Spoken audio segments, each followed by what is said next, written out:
Welcome to Armchair Expert. I'm Dan Rather, and I'm joined by the Duchess of Duluth. Hi there. It's me. This was a favorite. This was a great episode. It was an incredible episode. One of these, I say they pop up like every 15th episode where one's so moving. Yeah, very beautiful. And so inspiring. Yes. To do this job to eternity. Yeah. To sit down with a stranger and like a very special, intimate exchange. Yeah. Lucky as hell. So nice. Mm-hmm. Dove Cameron. By the way, when I came in after this and I'm talking to the girls brushing their teeth, they don't ever care who I, have sat with that day. And I said, oh man, I had a great interview with this actor, Dove Cameron. And they flipped out. They couldn't believe it. She hits a lot of markets. It's kind of funny. Anna was over watching our Sunday night shows before we recorded, and I said, oh, we're having Dove Cameron this week. And she was like, oh, my brother loves Dove Cameron. Oh, really? And then also her mom. And the mom. Yeah. And Calvin. Calvin loves Dove. Yeah. Well, she's an Emmy Award-winning actor and singer. Descendants, Liv and Maddie, Shameless, Cloud 9. Her album, Alchemical, which we learn about. I learned how to pronounce it and I've already forgotten it. Volume 1 is already out. And she has a new single out right now, Too Much. It's a great song and it's really blowing up. Ooh, lovely. As I would want for her. Yeah. This was awesome. Yeah. And please enjoy it. Yeah, please enjoy Dove Cameron. He's an armchair expert. He's an armchair expert. He's an armchair expert. What are bloomers, guys? No. I know a bloomer. I know a bloomer. I'm all about a bloomer. A bloomer. Tell me about bloomers. I mean, they originated in cheerleading. Some of them can be late. Okay. Some of them can be early. Yeah. Wait, late Oh, or yours? early? Oh, that's a funny joke. She just made. Late bloomer, early bloomer. That's like something that would be on Connections. Yes. Do you play Bloomers would be a word. Connections? I hate that I don't know what that is. It's a New York Times puzzle. Okay. And it has 16 words, and you have to put those words into 4 groups. Okay. So they're associated. Okay. And it's increasing hardness. Okay. Yeah. Okay. You would get the first 4, you'd be like, oh, day. That's easy. Okay. But then it gets hard. And then it gets hoard. Hoard. It gets hoard. It gets extremely hoard. I don't know. What's happening with your teeth? I'm already jealous. My tooth gems. Yes. Yeah, that's cool. You're very cool. I've been circling. I not want true. a gold tooth cap. I have a girlfriend who has a gold tooth cap, and it is so cute. Do you know? Can you connect me with her gold capist? Absolutely. Oh my god! Oh my god! I can't believe I'm already making connection. Oh my God. Wow. I have a question because I'm just first time sitting in this. Yeah. Is there a way to angle the camera so I'm not flashing everybody? Oh, That's a great, It's about- that's a great. you're about Okay, gorgeous. I love it because there's so many cameras that I don't know what you're catching. Yeah. And I always just like Great to call. like mission statement I don't desire to have to show my ass. my ass cheeks on I don't your desire show. or aspire to have my ass out. It would be so annoying if we did film this whole thing and then You we know- were like, I've been on TV for so long. You gotta ask these Yeah, things because you're someone's gonna be so like, "Oh, right. your ass was out the whole time." yeah. And no for you. one thought to tell me. No one thought to tell me. I've gotten brattier over the years. Oh yeah, Yeah, more protective of myself. I've gotten brattier. I just go like, no, I won't. You can't. Like they'll try to. It happens when I do stuff with Kristen. They'll have blocked it where they want me on her left side, and we're like, no, we don't do that. I'm always on her right side. And that's that. And then Monica and I do stuff too, and it's like, I'm so sorry, but I got to be on her right side. So wait, is that because of the girl's side or your side? Luckily, he likes one side. yes, You this like one side. I like Yes. one side too. Which side? We can never be photographed together because we have the same side. Oh, well, Or we could just like prom. We would always do profile. We could prom it. I just have a stronger symmetry on the right side. Like my jaw is more defined on this side. But my nose also is more like defined. Like I have a slight difference in the tip of my nose. Sure. I also think maybe this eye is like slightly bigger. I'm sure it's an insanity. You do have a very powerful mandible like Kristen. My jaw? Yeah. This Oh, whole really? yeah, it's very powerful, right? It's very Oh, I've out never and heard about. that. You haven't? Oh my God, It's very I'll take defined. it. I love a It's powerful enviable. mandible. Yeah. Mandibles, it's essential for chewing. Yeah, I'm trying hard. I'm like trying to get I got chin filler to try to Oh, really? pretend. Make it pop. Yeah, try to pretend But like see, I have a you've got strong this beautiful mandible. thing happening where you have a very small face and huge features. Bingo. So I've been I pointing don't- that out for years now. You know? Yeah. Almost Thank cartoonish, you. the proportions of the beautiful. eyes and the, Yeah. I've She's- never heard it like that. I she's a- like that. I was just reading something the other day about like the different like beauty preferences for all around the globe, and Yeah. like the small face, big features is very youthful. Yeah, I do read young, so And that makes Dove, sense. just ding, ding, ding. Last night, we were with Rob, who you just met. Yeah. His little boy, Vinny. Mm. Is Vinny a little person, Rob? Is he a little person? He's 4% size. 4% size. Yeah, he's really so small. tiny. And his eyeballs are the size Massive. of ping pong balls. Yeah. And we were eating dinner with him last night, and I was like, this ratio of eyeballs to face size Yeah. is the most appealing thing I've ever seen. Yeah. If he could keep that running. You should keep that to Cute. yourself. He Yeah. was staring at your son thinking. We all were. So Everyone at dinner appealing. was just staring at the baby the whole time. And that kind of right sizes the ship because his Yeah. son sexually, verbally assaulted my 11-year-old last night. Oh, okay. Mind So you, you were just balancing this. I'm just trying to balance it in her defense. So he's a baby Vinny, and he's talking to Link. He loves Lincoln, our daughter. Look at that little fucking. Oh my God. Right. Wait, shockingly large eyes. Yeah. He's What so a beautiful little cute. babe. He's talking to my 11-year-old, and he goes, he's talking, I like your hair and your body and I like your butt. No 1, 2, way. 3, I like your hair. I like your Body and I like your butt. No way. And Rob Pretty goes, good. Oh no, we don't say that, Vinny. Oh, you said that? He's 3? I love He that didn't know what he was He saying. has to know almost no words, and those are some of the words he knows. He had already complimented on her earrings, and now he was just moving on to anything he could think of. So hair, body, butt. That's cute. He's like, nice knees. You Yes. got good knees. That's Solid. Giving compliments is he's so ahead of the game with those big eyes and giving compliments. Oh, he's gonna a killer. slay. He's a killer. He's gonna absolutely slay and slam it. Exactly. I also love this crazy combo of you have a protein shake, you have a Diet Coke. I really know I'm home. I come never anywhere with less than 3 beverages in my purse. Now, clearly, you must be seeing the litany of ADHD messages on Instagram, like posts. Oh, Have you noticed this like tidal yeah. wave of? I don't know if it's my algorithm or everyone's. No, Is it it's everyone's, yeah. Yeah. So one thing that I saw was like someone saying ADHD people always have like 3 drinks. Really? I mean, I think it's because we're so stimulus addicted. Like I realized I was a stimulus addict like 10 years ago. Like I was Yeah. like little and I was like, I can't do anything unless there's many things happening at once. right. Yeah. You know something funny? This is just like a random anecdote that I have for you. I don't know if you know this. Your wife guest starred on my Disney Channel show, Which one? Liv and Maddie. Oh, She wow. did? She came for an episode of Liv and Maddie when I was itty bitty. And it was because she was friends with Andy Fickman, who created Yes. Liv and Maddie. I didn't know. Yeah. He did? Mm-hmm. We love Andy Fickman, right? Yeah. Isn't he part of Reefer? He was, Yeah, that's Reefer where they met. Madness. Reefer Yeah. Madness, Heather's the musical. Ah. Yeah. And they did You Again together. Oh, cool. Yes. He's a sweet, sweet boy. That's my man. I too was there, not on that trip, but my best friend who's visiting right now brought his, at the time, 11-year-old son, and he was obsessed with that show. Liv and I'm and like, Maddie? yes, Liv and Maddie. And I'm like, That's do you so have a cute. dream thing to witness? And he was like, Liv and Maddie. So I figured out how to get us in there so he could watch. That's so cute. Yeah.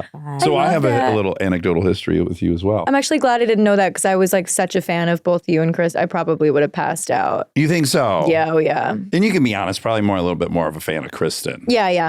No, but genuinely a huge fan of you as well. Like I was always a massive comedy girl growing up.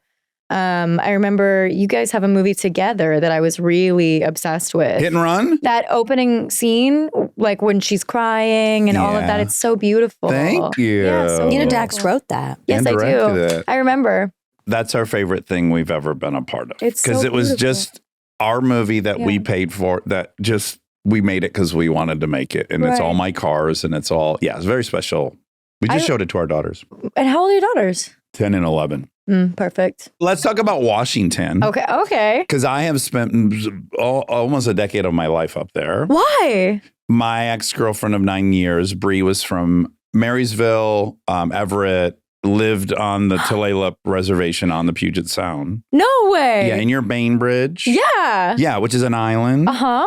The Pacific Northwest is so beautiful. Yeah. And it's full of people who are like born there, raised there, never leave. Uh-huh. And then if you're not from there, I'm always shocked that like you might have a reason to go there. Yes. Because it's such its own little, it feels like a Twilight Zone-y area that like to me does not exist outside of the people who like want and eat, sleep, and breathe that community. You're right. It is a very specific area. Yeah. Yeah. I took to it immediately because all her friends were all like, also alcoholics, which I loved. Tons of drinking. Actually, probably a lot of drinking, yeah. And like masculine, they might be driving a truck and maybe they work for the forestry service, but they're also liberal. Super liberal. Yeah. And I was like, oh, this is refreshing. You found the mountaineers who are like I had the feminist liberal a mountaineers. Mondale Ferrara bumper sticker from the 80s on their truck still. But did you go crabbing? We went gooey duck. What's what gooey the duck? heck is that? I still don't think in my adulthood I could explain what a gooey duck is. It's like this massive, I'm going to get it wrong. And everyone's going to be like, this is not a gooey duck. The gooey duck. The gooey duck community is going to be livid.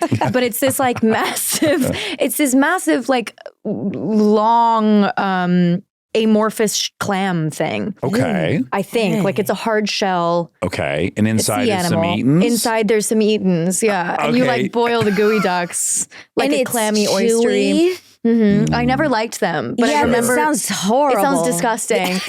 But I remember like the hunting process being like super exciting and romantic. In between like kayaking, hiking, like it was a very natural outdoors North Face branded upbringing. What age did you start drinking coffee? Because I'll say this: when I was spending, what age did you start drinking? Transition. But when I was there, after spending time there, one knock I have on the area is you get exhausted there. It's like it's drizzly and dark, and damp. Yes, and I was like, oh, duh, the coffee revolution started here. I also think that the coffee revolution, like I have my own theories about how Seattle became what it is, because Seattle particularly has obviously like a huge coffee culture, huge underground music culture. Absolutely. And huge like jazz music and wine culture. And so I honestly, my theory is the same as yours. I think that everyone was like, it's fucking miserable outside. Yeah. What can we do inside? Yeah. And then you got all of these like little jazz bars and these weird little underground city hubs that are Capitol like Hill, so Capitol Hill, so fucking sick. Oh. Yeah. And then everybody just sort of stayed inside and never came out. And it became like this cozy little, I we listen that. to jazz and drink wine and everybody's like a little bit pretentious. With some but, depression. But still cool. Yeah. You're like massive depressed, pretentious, but like you're chill.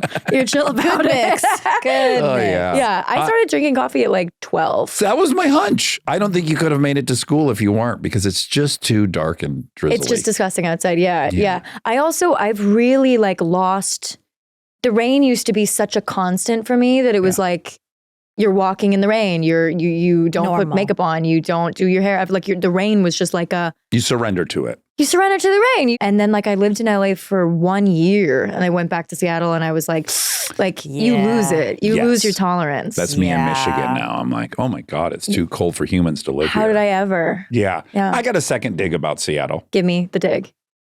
It's raining 200 days a year. Yeah. And no one can drive in the rain.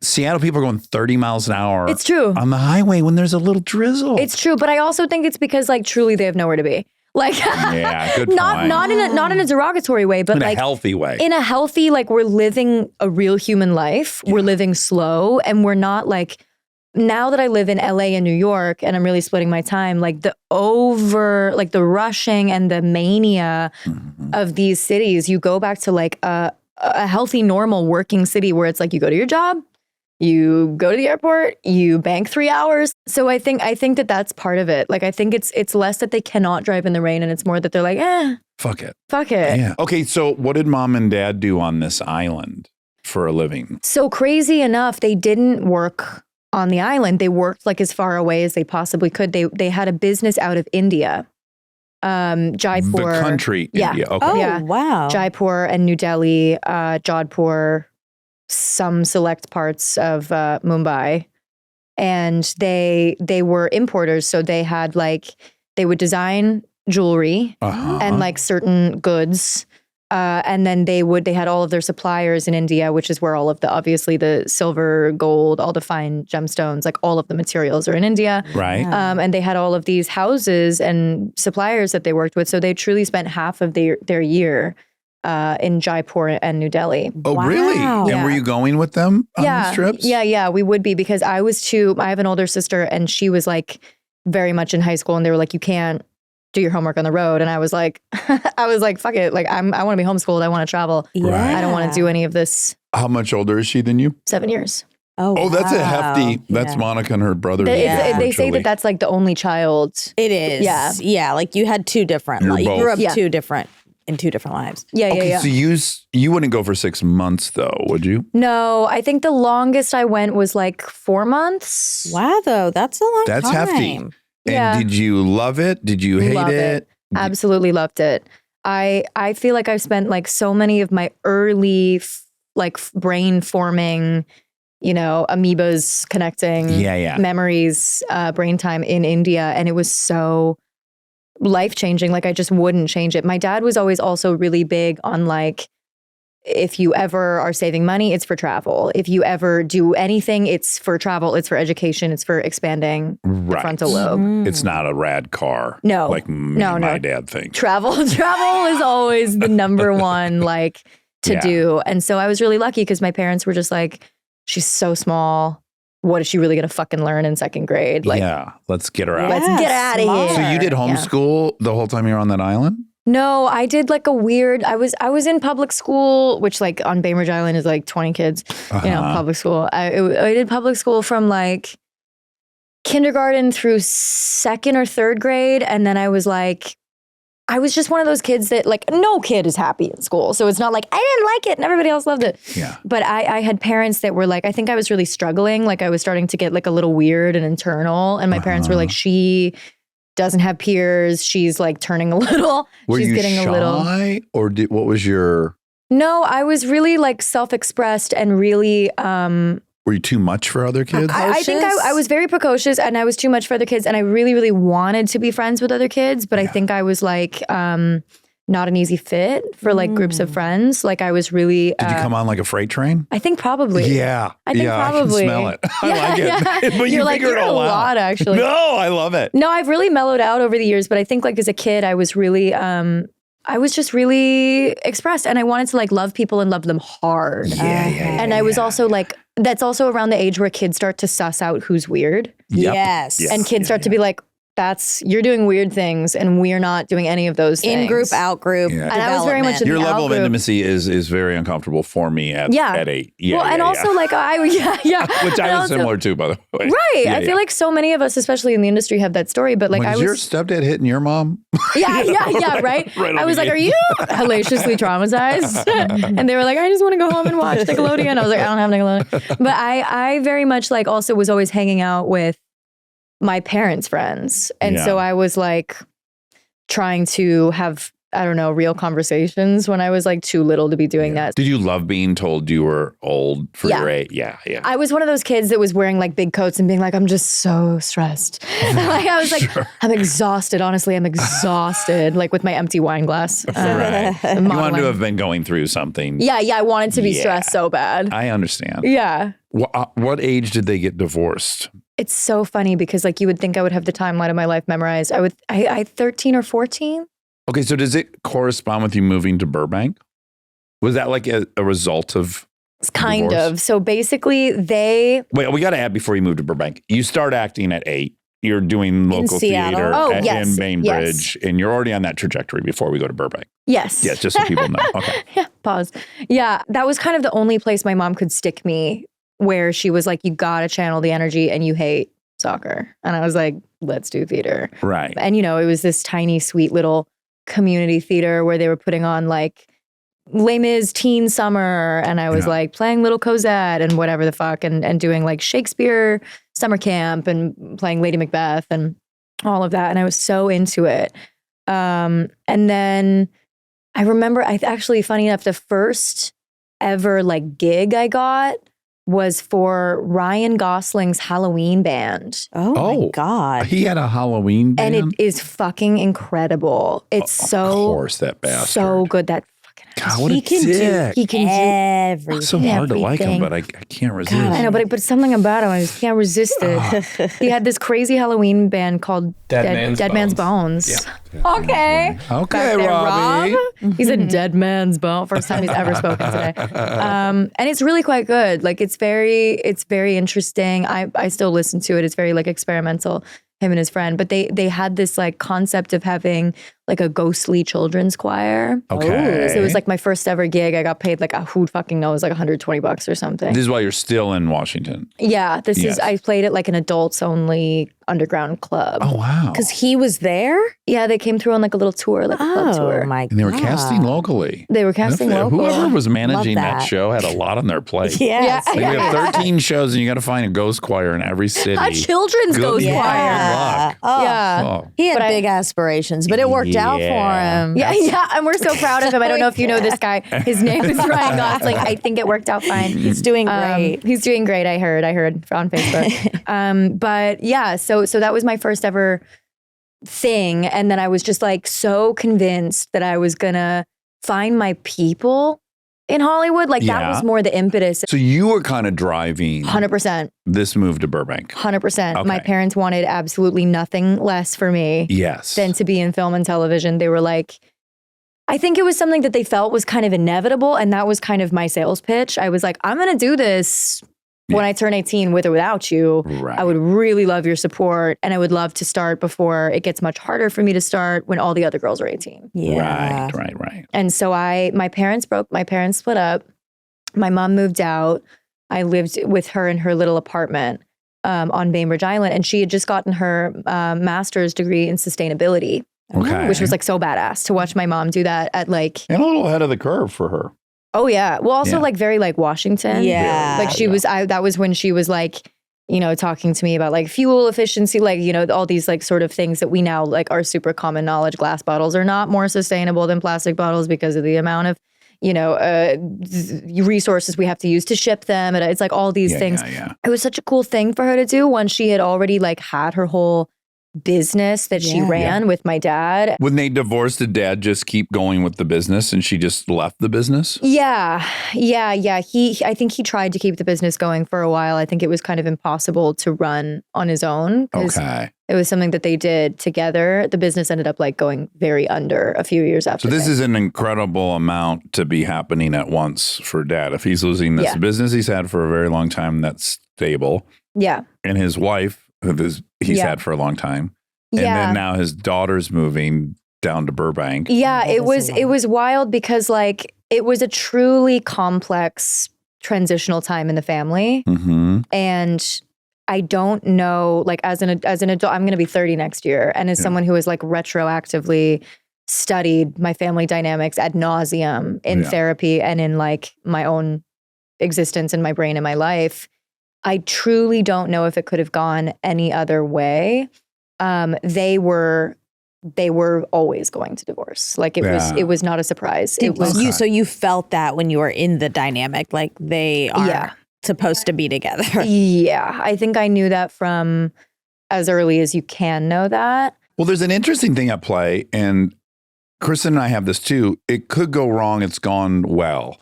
But when you're both locked into somebody because you have a kid Yeah. and you're locked into them professionally, I Yeah. think that's an interesting dynamic to navigate because you're kind of like, I'm not sure how much of this I'm picking as much as now I just am locked. Like we have Yeah. these two commitments together, Yeah. and that can be hard, I think. Yeah. I think that my mom would very confidently say that like they were not a love match. Like it was not something that they endeavored Right. to do was be together for as long as they were together.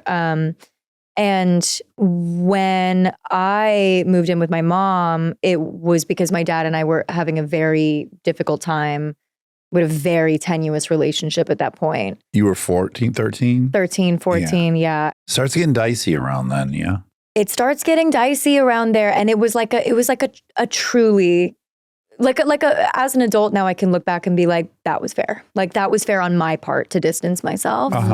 And everything was kind of falling apart at once and getting very human and very real and very adult. And my mom just kind of like scooped me up and was like, we're getting the fuck out of here, kid. My mom is a fucking saint. Like my mom is the most beautiful woman on the face of the planet.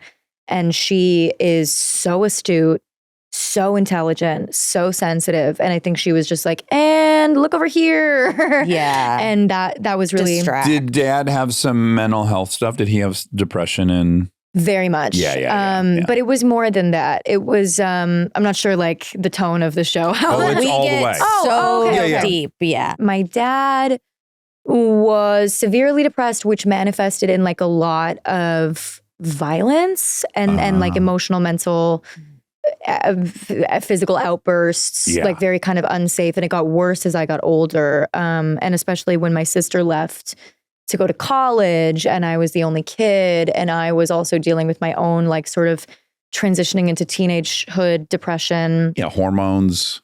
And there had also already been like a really big dark streak in our family because we had like this, my best friend was murdered by her own father. Oh my No God. way. So we had this kind of like, I feel like the first 8 years of my memory were like pretty good, maybe some tension with the parents, don't really see them kiss, but like not as aware as like after that sort of like murder suicide very real thing happened when I was 8. It's sort of like I think it really did shift the dynamic because they were very close to our family, and it just kind of like accelerated a lot of darkness in the family. Well, if I was your mom, I was like, oh, it can go this way. I'm not going to be around for this version. Yes. And also like my mom was so young when she met my dad. They were 20 years apart. They got pregnant and it was kind of like, okay, we're going to get married. Right. And then and I'm very, like my mom is very open about this. I'm not saying anything that she wouldn't feel comfortable with me sharing. I have the same kind of mom. Isn't it a blessing? I think it's necessary for your own, like it's a sort of a generosity that you give to your kids. Yeah. Because it's really helped me in my development. And also it's just like, I think it's all getting reframed, but it's like, whereas that stuff used to cause shame, I think now, I think it's more a testament to like bravery and resilience. Like all these stories are like, for me, they're empowering. They're not shame inducing. They're like, oh, fuck yeah, these humans live through this. That's rad. I always found it strange, this sort of taboo around mental health or loss or trauma, because it's like I would mention something that I thought was singular to me in my young life, and like 8 hands would go up being like 8 hands out of like 20 would go up and be like, me too. And I was like, so we're all pretending this is a singular issue and we're keeping it to ourselves for whose benefit? Yeah.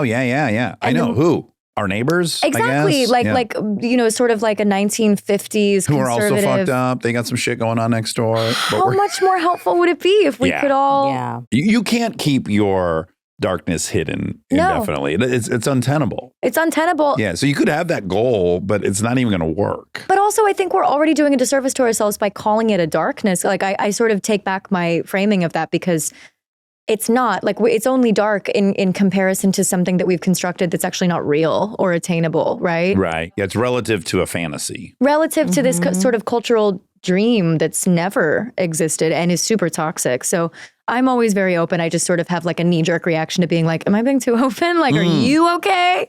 I definitely border on oversharer. Me too. But I would love to just make that selection right out of the gates. Like, me too. That's totally great if that's not your jam. Yeah. But there's no way I can talk about your job for 2 hours at dinner. I gotta talk about what is that? What happened to you. I get so burnt out if I talk about anything except for someone's real life. Yeah. But I'll be at the airport with like someone who's like helping me like with my baggage or something, or like a security person. I'll be like, so how are you? Like, how's your mom? Like, I've never met that person before. And I'm like, what are you doing after this? Like, what's your night going to look like? Yeah. What happened? How did you get out of when bed today? Yeah. I'm like, and where did you go to college? And who was your first love? Like, I love it. I love humans. Like, I wish we could just demystify. So when you got down to Burbank, did you get a wave of like, oh, it's a little less intense here and this is nice? Yes, I think that when I got to Burbank High School, I was so like culture clashy, like at first, because like truly it was huge. Like the school was bigger than like the population of the place where I was from. Not really, but like we have a friend that graduated from there. Yeah, we're kind of familiar Burbank with the High, vibe. Yeah, love Burbank. He was High. also a show choir person. So was I. I know you're a national champion, right? Fucking yeah. Well, my choir was. I don't think I was, but it was so cool. Yeah. Like it was. I fucking lived and breathed for show choir. Yeah. Stay tuned for more Armchair Expert, if you dare.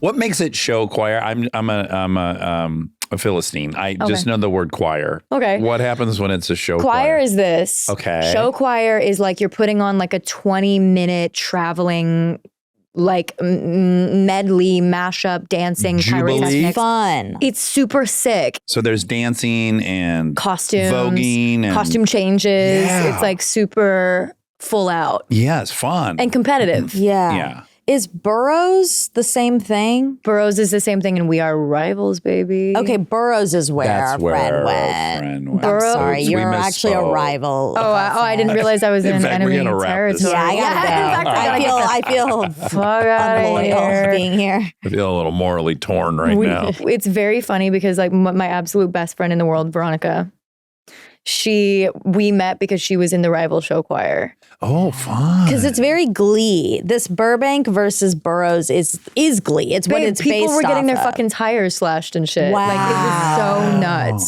Oh, I love And also like this. so camp. Like we're all showing up at like some weird rural like California school to compete, and then everybody's like, they smashed our fucking tires. You gotta go full out on that grunge day, dude. Like it was so funny. Like you better lock in on those fucking harmonies, dude. Oh, this is fantastic. Show them where we come from, Burbank. But yeah, I loved it. I absolutely loved it. Did you hang at that AMC? I still hang at that fucking AMC. Yeah, it's a powerful AMC. What is 30, 70? There's like a couple there's hundred a powerful screens there. magnetic field under that AMC. I still like I take my very Italian boyfriend and I'm like, isn't this amazing? Yeah. I'm like, this is San It's Fernando. about as American. I always say to Yes. people who are not from here, if there is a Midwest of LA, it's Burbank. It is. It's very 'Cause suburban. It's a lot of trades people that live there that are crew members, they're lighters, they're Yeah. gaffers, right? That's where they live. We have the candy shop, a 3 frozen Nordstrom yogurt rack, spots. I think. Yeah, a Nordstrom rack. Yeah, that's as suburban as it gets. A The Nordstrom rack. I really go there when I need to like crack align my brain. Like when I need like an Yeah. alignment adjust, I go back to San Fernando. Remember who you are. Remember where I came from. Yes. My rebirth. So you're going to Burbank High. Yeah. And then you're starting to audition, Yeah. right? Yeah. And then you get this pilot, Yeah. bits and pieces, Okay, research. and you shoot bits and pieces. Yeah. And then what happens during the filming of bits and pieces? So yes, so I normally like you as a 14-year-old, all you get sent out on is Disney. And I remember like my first couple rounds of going in for Disney and all of the casting directors being like, please don't send this girl in anymore.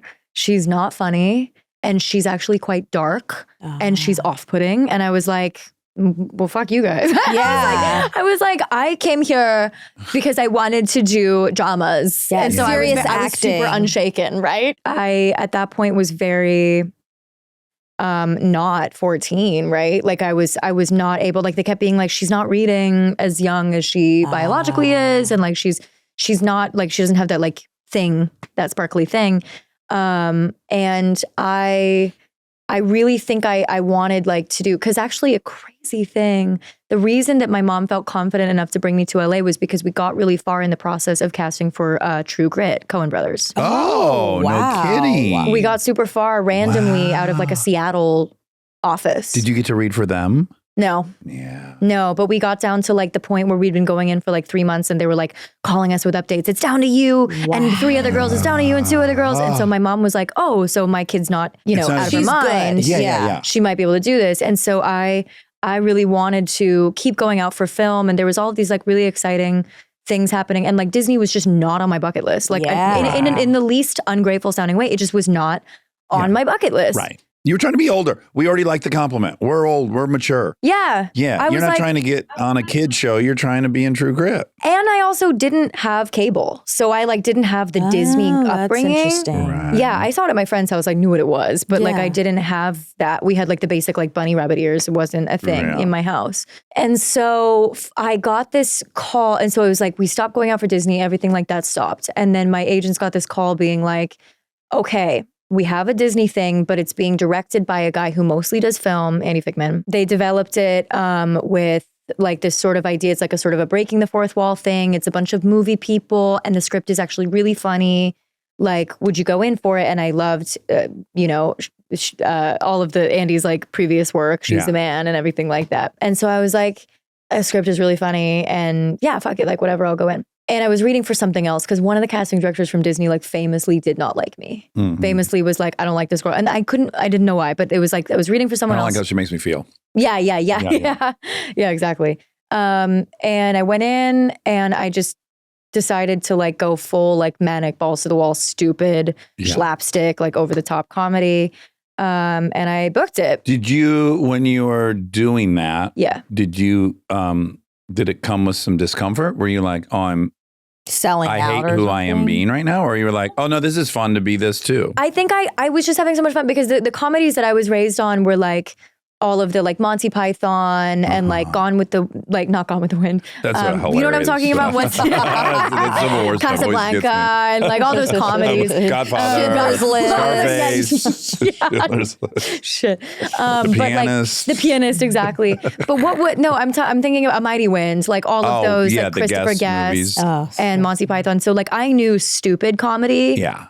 Better than like, rhythmic laugh track comedy. Right. And so I just went in being like, I'm going to be so crazy, stupid. Yeah. And I'm going to like scream at the top of my lungs and do like the most outlandish choices because either I'm going to get the role and have so much fun doing that or they're going to be like, that was so crazy.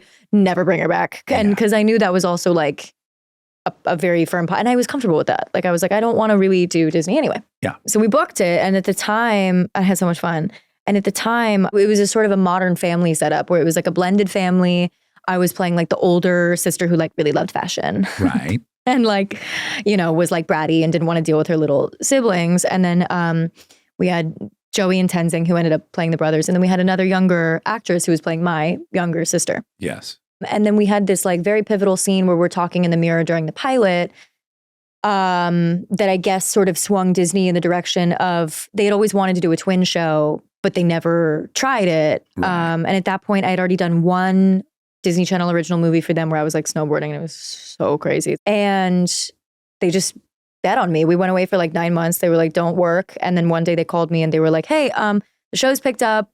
Get ready for everything in your whole life to change. Also, you're playing twins and we'll see you on Monday. Wow. Yeah. Is it way more work if you're playing twins or no? It is, right? Yeah. Because your wardrobe doing changing for every set. And you're shooting every scene twice. Yeah. Oh, no. Honestly, I had fun. Like, I feel like Yeah. everybody's waiting for me to be like, so tell me about Disney. And I'm like, I had fun. We had the fucking best team. We had Ron and John, who were our showrunners, who were like absolute. Like, I really grew up on that set. They like, I like when I was learning, I was getting my driver's license, like all the showrunners and writers like walked out with me and I like didn't realize. And I got picked up on the studio lot by the driver and they like showed up with signs being like, watch out, new driver on the road, like disaster. And I was like, yeah, you gotta get the fuck away from me. Like it was just a really lovely, safe way. So it was huge. Liv and Maddie comes out and it gets 5.8 million viewers. Oh and my that's God. the most viewers Disney had gotten in 2.5 years. Oh, really? I didn't know any so of it's like this. hugely successful. And you do 4 seasons? Yeah. What was it like to have kind of overnight fandom from young people? I couldn't have prepared. I also think like I surprised myself by being more introverted than I anticipated, which like you truly don't know until you're put into that situation. And then you're like, oh, I'm very introverted. Yeah. And I didn't really learn how to navigate like sort of fan attention or like public attention for many years. Like I used to have like full panic attacks. But I also think at that point, like, so not to like heavily shift, but to give you context, at the point that Liv and Maddie was airing and I was working, my father had taken his own life. Oh. And so it was like there was so much going on in my personal life that like I truly, and it's not to say that like that's going to affect any kid. Like when your kid, when you're 15 and that happens, it changes the course of your life. And within like the same calendar year, we were in like 900 million homes and like translated into all these different languages. So overwhelmed. Like two of the biggest things someone could experience at once. Yeah. And one great and one terrible. Yeah. And I'd imagine I would feel guilty enjoying the great thing because this other thing happened. Like I just imagine tension between those two things. I also think there was so much like, I couldn't at 15 land in a soft spot around what happened with my father. Like there was no way for me to wrap my head around it, understand it, conceptualize it. Like it was really like we were at his funeral and then like on Bainbridge Island. And then a couple months later, I was like at the Grove with people asking me to sign glossies. And I didn't know how to really reconcile with that because like, it was almost like the beginning of my career, I was so shrouded by this sort of heavy cloud that like, it didn't hit me that I was like a famous person until years later. I really was like protected in the soundstage. I would come to work every day and some days would be good and some days would be bad and everybody was super protective of me. And it was kind of like a volatile time in my life in general, just like being a teenager, being on TV, and then also being like, you know, like your family is so spread out. I would imagine the show's an incredibly great escape. The show was a great escape. Yeah, I bet when you get there and you don't think about the fact that your dad has died for 11 hours and then you get off. And then it was this mind fuck because, it was this mind fuck because you're in this world of like, you know, hi guys, I'm Dove Cameron and da da da da. And like you get home and you're like, and it's like silent and your mom is like, you okay? And you're like, yeah. Like it was so. I don't know. It's very jarring. Tell me, am I okay? And then like you're in therapy and then they're like, you want to be medicated? And you're like, I don't think so. I don't know if I can act if I'm medicated. Like it was, it was this crazy teenagehood. Were you having any guilt about being in Burbank? Yeah. I mean, it was a weird thing because to be completely honest, I tried to mend my relationship with my dad a lot. And I think there's this thing that happens with depression. A lot of people who are depressed, where they are perpetually pushing people away.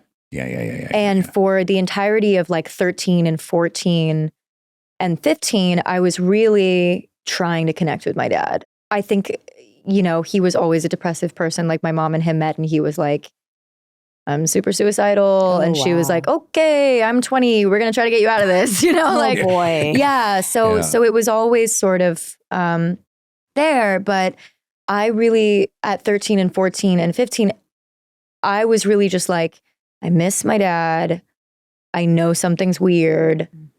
He doesn't answer when I call. Well, the most heartbreaking part from it would seem to me is that you at least had the fantasy at all times, this will get repaired one day. Yeah.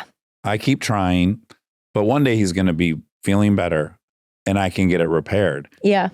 Sorry. You know, and then they go like, oh God, yeah, I'm not going to be able to repair that. Is fucking really sad. Yeah, it's true. It's also like, I think about this a lot because I was so young and I have a memory of him like coming to stay with us once in Burbank.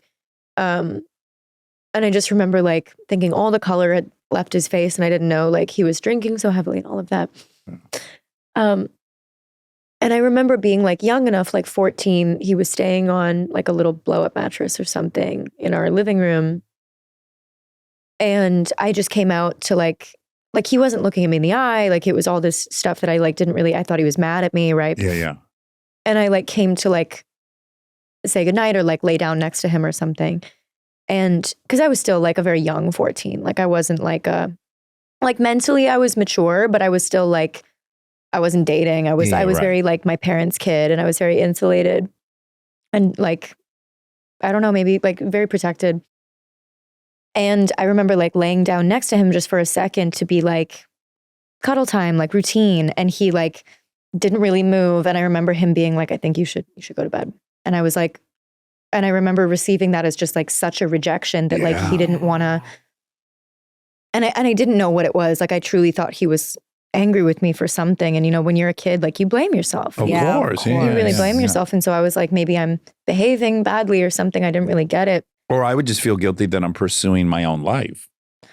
Yeah. Like, is he mad that I'm pursuing my own life and I mean, he was always like kind of vaguely supportive, I guess. Like he was worried about me more than anything. Like he was worried that I wasn't going to be able to survive in Hollywood. And I knew that, but he was never like, the thing was I had gone back to see him after I had lived in LA for a year, and I stayed like at our home for the summer at our family home.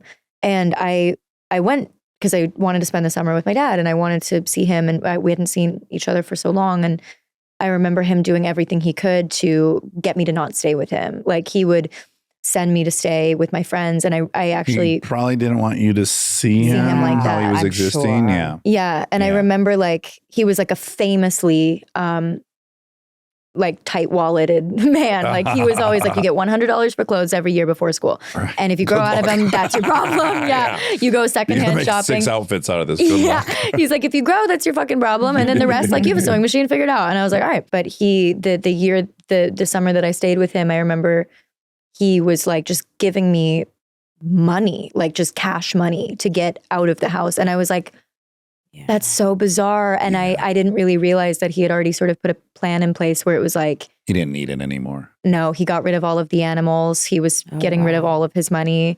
God, isn't it weird to think of someone planning for that long, something like that? It kind of goes against my stereotype of it, like overwhelming you in a moment as opposed to. Right. Well, it might not have been as consciously planned as just like, I don't want anything. Like you've lost even the desire. Yes, you've lost the desire to even care for anything or have anything. I still go back and forth on that because I found out later that he was paying like my friend's mom to like get me groceries and all, like basically was just like pawning me off on another family. And I honestly just thought he was mad at me. Like I internalized it like for 2 years that he was just mad at me. And I was constantly trying to fix our relationship and reach out, and he just wasn't having it.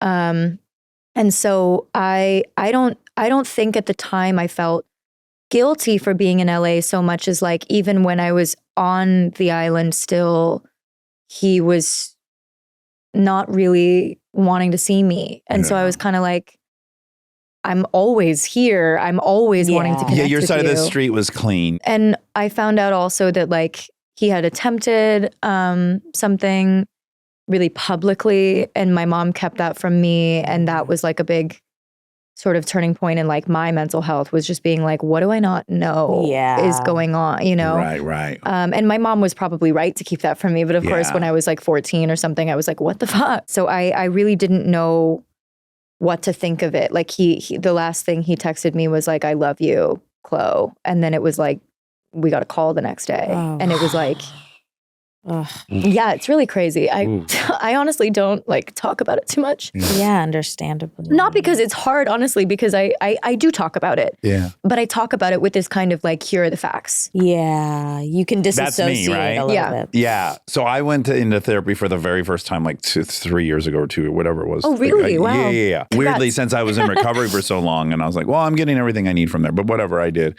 And yeah, I can tell you my story. I can tell anyone my story. Yeah. And it's a list, it's a timeline. Yeah. It's like, then this happened, then this happened. And then in that therapy session, as I was talking to him, for the very first time, the emotions were attached to the timeline. Yeah.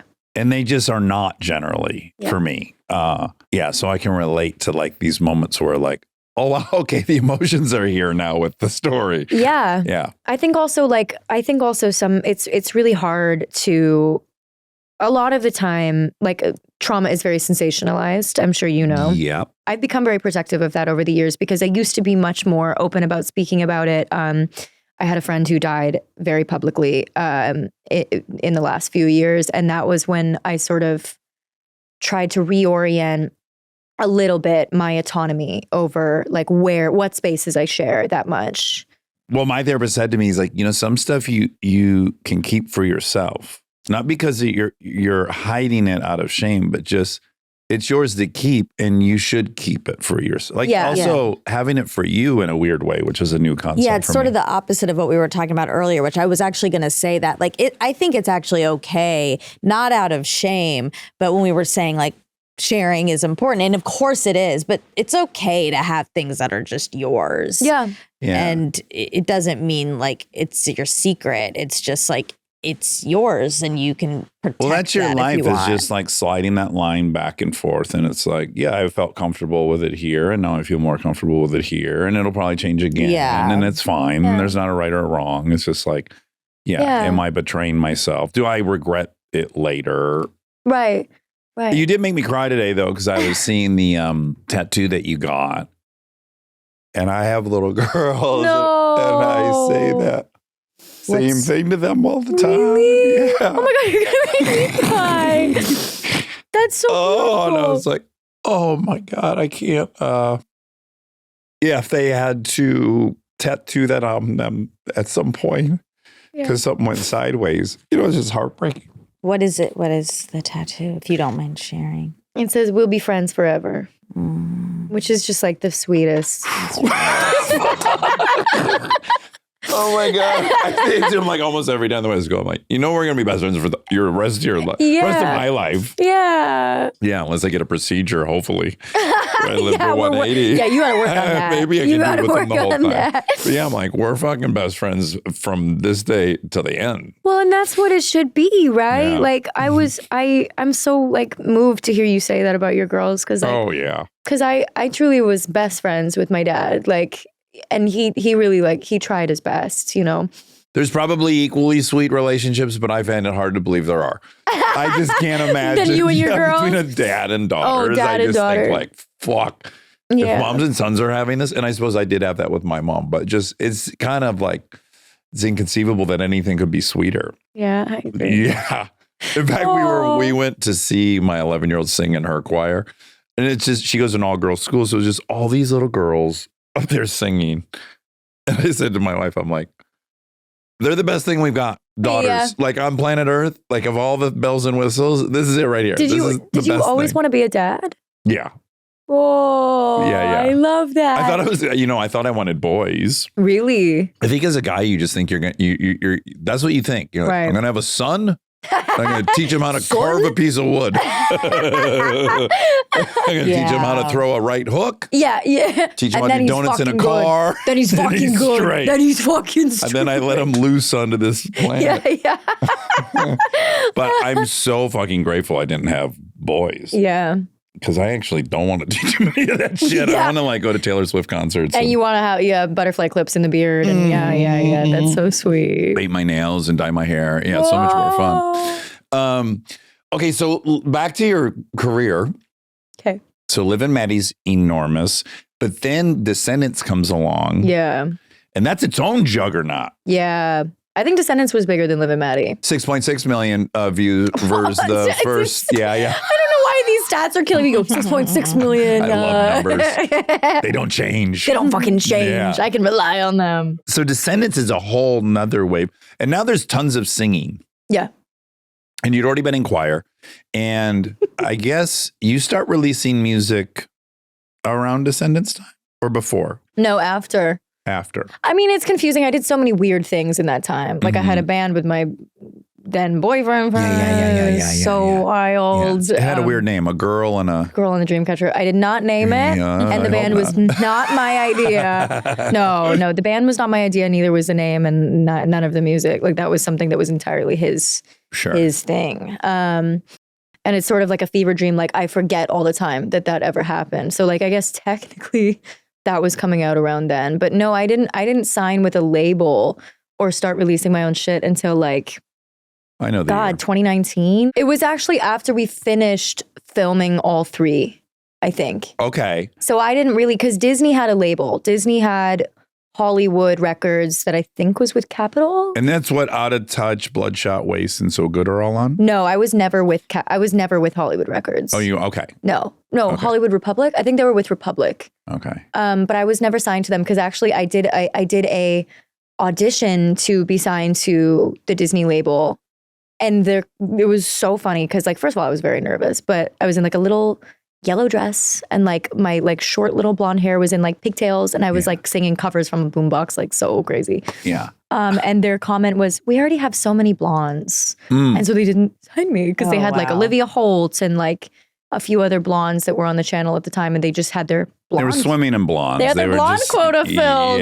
So they didn't sign me. And I remember being devastated. Oh, you did an Imagine Dragons song. 2013, On Top of the World. That was in the pilot of Liv and Maddie. So nothing on Disney was ever my doing. I'm sure you know that, but like I think a lot of people don't. Disney would be like, this is your song you're singing this week. And then you go in on the weekend and then you shoot on a Monday and like it's done and dusted for you. Right. So like technically I'm on them, but they're not mine. Okay, got you. You do the 3 Descendants. At that time, now you're in 2 wildly successful things. So who were you looking at that you were like, I'm grateful, but also I fucking want to be this person? Like what things did you want to be in and who were you feeling like you want? Were you like, I want to be Emma Stone, or did you think? No, I like my film heroes were always like I loved Renee Zellweger. Sure. I loved Nicole Kidman. Okay. I loved Jessica Lange. But then also like I was hugely obsessed with like Rocky Horror and like all of these things that I truly shouldn't have been watching at a young age. And I was like, that's the kind of uncomfortable, campy, like weird left of center shit I want to be making. Yeah. And honestly, still what I want to be making. Right. Like there's so much weird, like I just did this kind of a page turn and I'm like moving on way too quick, but I just did the show for Amazon that has got that like weird little sticky, icky thing about it in the script. And I was like, oh. What show is that? Right now it's being called 56 Days, which is the same title of the book. It's based on this best-selling novel.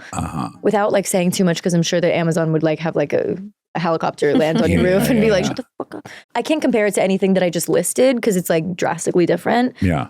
But it's got the same sort of touch of like eeriness, unease, disease. Yeah. And like this kind of like you never really know. Do you like Severance? I've never watched Severance. I know I'm so in trouble for that. Okay, yeah. I know I'm so in trouble I just for need that. your SAG card before you leave. Yeah. That's all. It's fine. I'll just put it through the shredder. Yeah, it's I'll fine just put it through the shredder. But I am going to have to get And your Ben SAG Stiller card just back. texted me and he is furious. He is not going to work with you ever. Okay, so then we'll just race through. You did Schmigadoon, Best. acting. I want to talk about singing now. Okay. Because while you're starting to release music and it's getting very well received, is there any battle between like, oh, which one I want more or which one I want to focus on? Which one's more rewarding? Is any of that? 'Cause Yeah. you have a finite time. Yeah. And so you have to make some decisions, and like where on the scales are those two things? So I had this like super bullish, weird thing where I was like, film and TV is so fun and so is music. Why doesn't everybody try to do it? And then I tried to do both at the same time and I was like, I am going to be hospitalized. Yeah. You simply can't. You simply can't. And I wish I could explain it in a way that like someone watching this, because like I was uneducated and I was like, I want to do both. Sure. And I would assume that many people think that it's very doable. I'm here to tell you, I have tried to do both.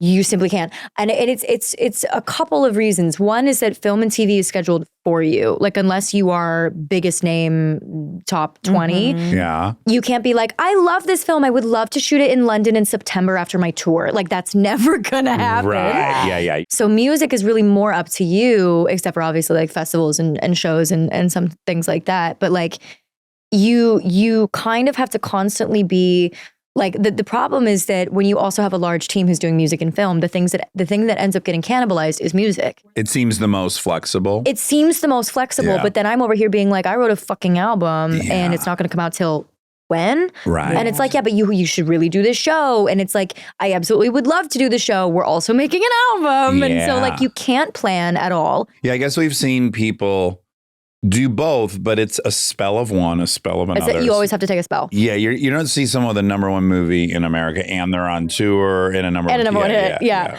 Well, and also that's the other thing is if you have a number one hit, it's not just like you look at your phone and you go like, oh, it's doing well on Spotify. Cool. You have to promote that shit. Yes, you got to capitalize on that. All over the world. You have to be performing. You have to be doing everything. It's like a hit will take over your life. I had a hit song in 2022 and it was like the only thing I did. Right. It's crazy what a hit song will do. Yeah. I'm fascinated. Of course, we interview musicians and this the economics of it are so fascinating to me that like, a hit equals now it's time to work and make money off this thing that you didn't make any money off of it being a hit. It's like, it's the opposite of a movie, which is like, it's a hit. Great. You got the money. Yeah. Who cares? And my then the part's next over. paycheck will be bigger. But this is like, oh shit, this thing's hot. I got to go everywhere now and perform this everywhere. And, right. And also you are your own sort of one-man show in the sense that like if you show up on a movie set, like yes, you have people to do your hair and your makeup like everybody in the industry has their team. Yeah. But like if you show up on a movie set, it's everybody else's job to pull off the thing. Yes. It's your job to say those lines. Pull off the thing how they ask you to do it. Mm-hmm. Whereas with music, you are the director, you are the producer, like you are the little drummer boy in the front of the parade being like, go again, go again. Like you are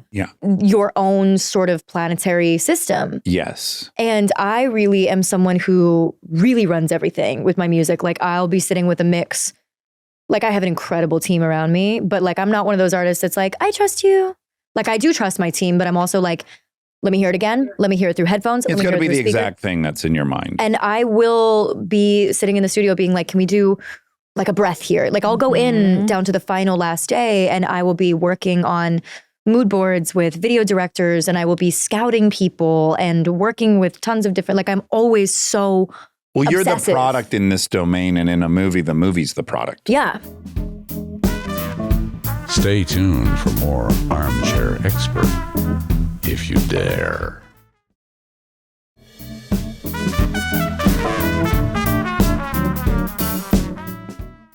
And I'm so obsessive just because like I really have like an idea of what I want it to be. And that's part of the fun. Like my partner is always like, babe, you gotta chill out. Like you're gonna burn out. And I'm like, yeah, but it's that extra 10% of attention that for me as an artist takes it from like, whatever, I did my job to, oh my God, I'm so proud of this. Is it weird? Like you won Best New Artist MTV Video Music Award in 2022. And you won New Artist of the Year American Music Awards in 2022. You've been singing for 10 years. Is that weird to get like a... No, I think it was weird in the sense that I actually had not been doing it for that long. Like I technically, like the music I released, like I told you initially, was their music, my partner's music and Disney's music at the time, my partner.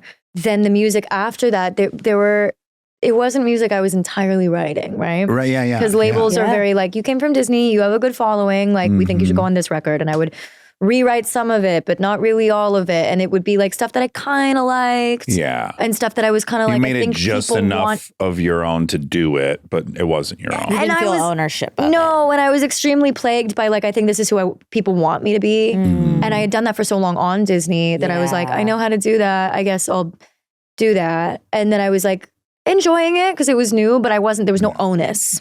Boyfriend, the song that I wrote that went a little like wild was the first song that I had ever written entirely top to bottom from nothing. Right. So like all of these other records that I know people have heard and fans have loved that I'm sure I will get back on Spotify one day, they were originally written by other people and then I'd sort of changed some lyrics to fit more my story. Yep. Just because I was like, I don't think I would say that, or like I was starting to experiment with writing. And so and that's what like truthfully a lot of artists do is they'll take records from that other people have written and they'll put their own spin on it and change some things. But it's like not everybody has the time to take 6 months to sit in the studio and only do that. So like there's no hate or shame in that. Yeah. That's pretty normal. Like not everybody, but like probably more people than you would think. Yeah. And then some people really are truly like, that's their whole gig. They're singer-songwriters. That's what they do. And I never really believed in myself enough to like try to write a whole fucking song based on like a concept that I had. And I sort of one day was just like, maybe. Yeah. maybe. And so I went into the studio to try to start to write. And my label really didn't think anything of it. They were like, have fun, babe. You know, like dropping me off at the mall. They were like, okay. And I wrote Boyfriend like pretty early on. I think it was the first one that I wrote in that time, or if not the first, like one of the first. And I randomly like put it up on TikTok because that's what the label is like. You got everything's on TikTok. Right. So I was like, okay, I'll put it up on TikTok. And I woke up to like a crazy record breaking, like I had almost no TikToks up. Yeah. And I literally, the TikTok was like live photos that I had taken of myself that I turned into video and just put together. Oh, nice. Like it was Right, not right. a good TikTok. Yeah. Yeah. It was just me being like in the mirror. And I guess, yeah, singing about being bisexual or Yeah, attracted to women. Yeah. My sister knew all about it Oh, yeah? today. Yeah. Wow. She looks at my calendar Oh. and she goes, "Oh, you're interviewing Dove today?" And I said, "Yeah. Are you hip to Dove?" Are And you she's hip to like, Dove? "Well, yeah." She's like, "I watch all the Descendants with the girls." And then her song Boyfriend's awesome. And she was telling me all about it. And I'm like, That's "Oh, very this is sweet. interesting. This hit her radar." She's like, That's very Yeah, Yeah. you're hitting a lot of different demos, We got those Yeah. demos. which is baby. great. My friend's mom is very into you. Oh, really? Yeah. in You many got- you ways. got- We got good. we You got, got the 'em all. moms. Yeah. So anyway, just to basically tell, like it was the first time I'd ever experienced something that I had conceptualized, brought to life. Yeah. Before you, this didn't exist. And after you, this exists. Right. And then kind of before that, I felt like I didn't exist. And then after Mhm. this thing, I felt like I finally sort of existed in a more authentic way in the world than I ever had before. And also then like, I think coupled with the sort of coming out of it all, which I was like, I think pretty afraid to do. I can tell you what my fear would be. What is it? My fear would be like, oh, people are going to think this is opportunistic. Oh, interesting. No, I mean, I got some of that after I Sure. came out, but it was Yeah. actually, I had made a music video for another song that I had released called We Belong. It wasn't a music video, it was like a visualizer because we had no money for a real music video. Yeah. And there were all these like little faces being drawn and like embracing in cartoons and everything. And someone sent it back to me and I realized that it was only representing like heterosexual couples. Uh-huh. And also like very like, even though they were drawings, they were like very like white heterosexual couples, sure, like sure. just very Yeah. vaguely boldly non-inclusive. Yeah. And so I just sent a note back being like, can we get some more representation in this cartoon? Right. Like everything still remained like white and outliney. It was just like more varied in silhouette and men and women and then women and women, men and men and like Yeah. androgynous looking. I was just like, this is weird. It doesn't really represent me. And also like, it was kind of a jarring POV for me where I was like, that is so hetero and narrow. Uh-huh. And so I put that out. And then in like one of the it was like the time when people were like putting emojis to hint at what was coming. So when people were like, when's the new single coming out? And I was like, emoji. And then like the women loving women emoji kissing. And then the song came out and it wasn't about being queer. Right. And everybody was like, you're queer baiting. This is horrendous. And I was like, wow. Wait, I quotes truly. queer baiting. I need to know. Queer baiting is when you're like something is for the queer community and it's like not quite, it's- or you like keep it in the hetero bubble, but you like sort of give You wink at crumbs. Yeah, it's a marketing technique that like a lot of shows have been accused of, where like they'll also like sort of give like same-sex people a lot of tension to or like hinting that there might be something there, and then they never fully go there because they're like, Got that's not really what it you. is. They just want to get the queer community and sort of make money and Right, but not commit to telling the whole storyline. not commit. That's queer baiting. So I had to basically go on like Instagram Live at the time and be like, guys, I'm not queer baiting. I'm queer. Right. And I just wanted more fucking representation in the fucking cartoon. Right. And the emoji was just hinting at the music video. Like it wasn't like I was like, hey. Like it was just something I was so confused by. It wasn't a dog whistle for the No. And also like at that time, like I was very, I'd never said it publicly, but like all my friends, all my family, they knew I was queer. Like I was not, but I just hated that I had to say it, but I did. I guess that's what I'm wondering is like, when does that paradigm start where it's like, it doesn't really need to be declared? Not that I care. I'm not like someone's like, why do you got to tell me? That's not what I'm saying. It's just like, when will it not even be interesting to anybody? I think we have a long way to go. Yeah. I think we have I a do long too. way to go. Because honestly, we've made like a little bit of progress, like within our own sort of like internet-y liberal bubble of people who are like maybe queer community adjacent. And also just like within the queer community, there's like there's some weird discriminatory things. Even within the queer community, people are very heavy on labels. You have to define yourself. You have to know what it is. Like you have to also show us proof. Like there's a lot of weirdness that I still Purity think like tests. yeah, and also just because I'm just saying that like if we have that issue within the community, I think we have quite a while to go. Sure. Quite a ways to go before we're not feeling that from like the rest of the world. The erroneous assumption is that there would be some kind of unified harmony among a group of people because they have a single thing in common. Yeah, exactly. And it's like, well, no. Yeah. That's just like People one are element still of who they people. are. Yeah. And they're from every socioeconomic bracket. They're from every ethnicity. They're Cultural. from every type of trauma background. Yeah. I didn't have that sort of like I did a little bit. I had a feeling that like people were going to say I wasn't queer enough. Sure. But it wasn't that. I didn't really have an issue being second guessed because I truly was like, whatever. Yeah. I know who I am. My hang up was more like my experience in my personal life was so liberal, wonderful, beautiful, kind, protected, sweet, nurturing, supportive. And my experience of the outside world was so scary. Yeah. That I was just like, I was also on TV in like the 2010s. We were still like, she's 110 and so she's fat. Like people were being so crazy. It was tabloid time. It was like people were just making shit up about celebrities. I was on the tail end of all that really ugly shit. Yeah. And I remember like my body type now would have been like, ooh, she's really, like it was a terrible time. Terrible time. Well, just 6 years prior to you being on that show, they're asking like 17-year-old Britney Spears if she's had a breast augmentation in the middle, like a 60-year-old dude. Or if she's still a virgin. Yeah, everyone's asking her. It's so crazy. You still a virgin? Yeah, but really? What about anal? Yeah. You don't count still, right? It counts. It was so bad. And so I just hadn't really recovered from that or thought that society would be like, rock on, cool, you're queer. We kind of knew it. Like I wasn't expecting that. Yeah. Okay, so now you have, you're releasing more singles. You did, I'm afraid to say it. Is it alchemical? Oh, yeah. Good one. That's a weird word for me. Is that a real word or did you make that? Alchemy. Oh, I know alchemy is a word, but alchemical. When something is...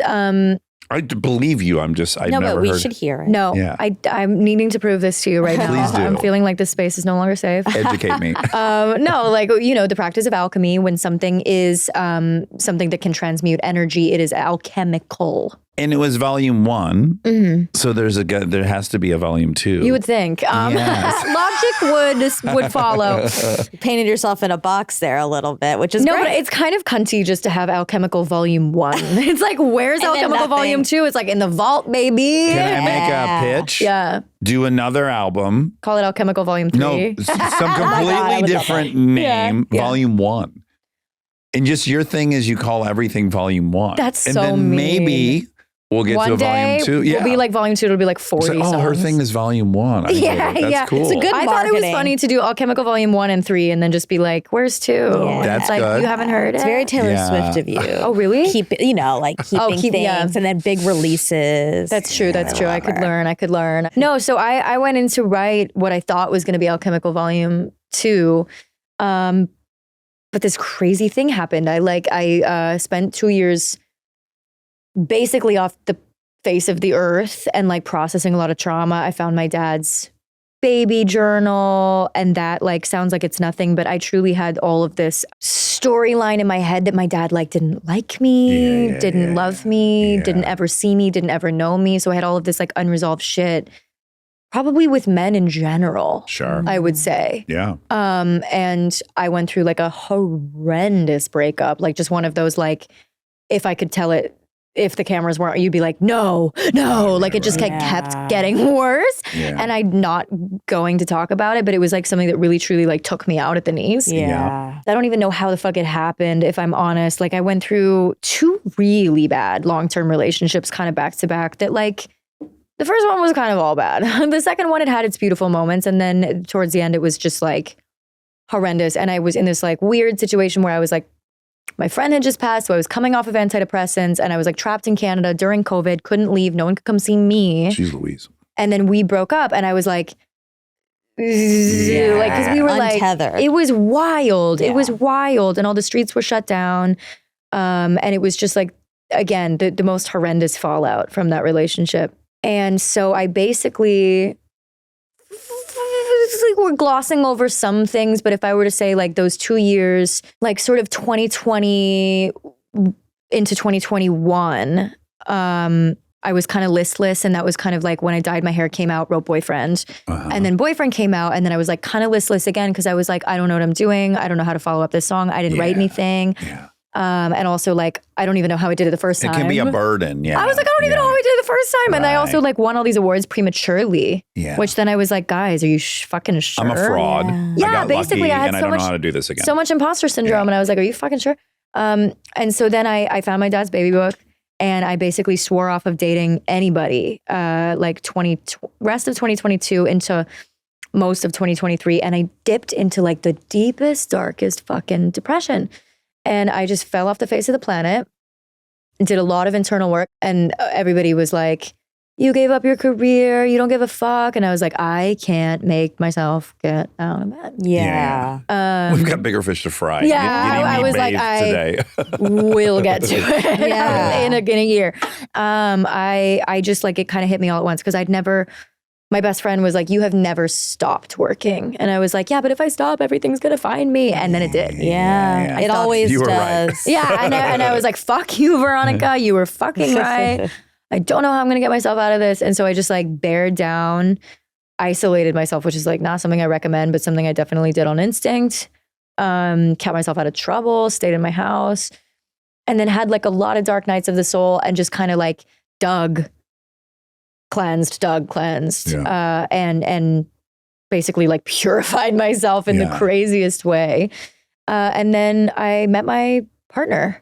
Yeah, the Italian Stallion. The Italian Stallion. Yeah. And then I tried to write the album like 4 months, no, not even like 2 months after we started dating. I wrote the first song about him. And it was very clear that the album was going to be a massive fucking departure from anything I was doing before. Yeah, it's Falling So I in was Love like- album. Yeah. I was like, why are we trying to write a part two when it's like that? I was like so depressed Yeah. in those songs. And this one is like a fully different book. Yeah. Like, why am I trying to make them be married? I can't. Right.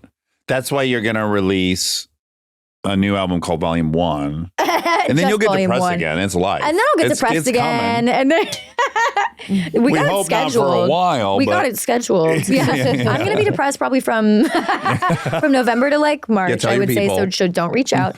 Yeah. No. I think honestly, I don't mean to like make light because I truly.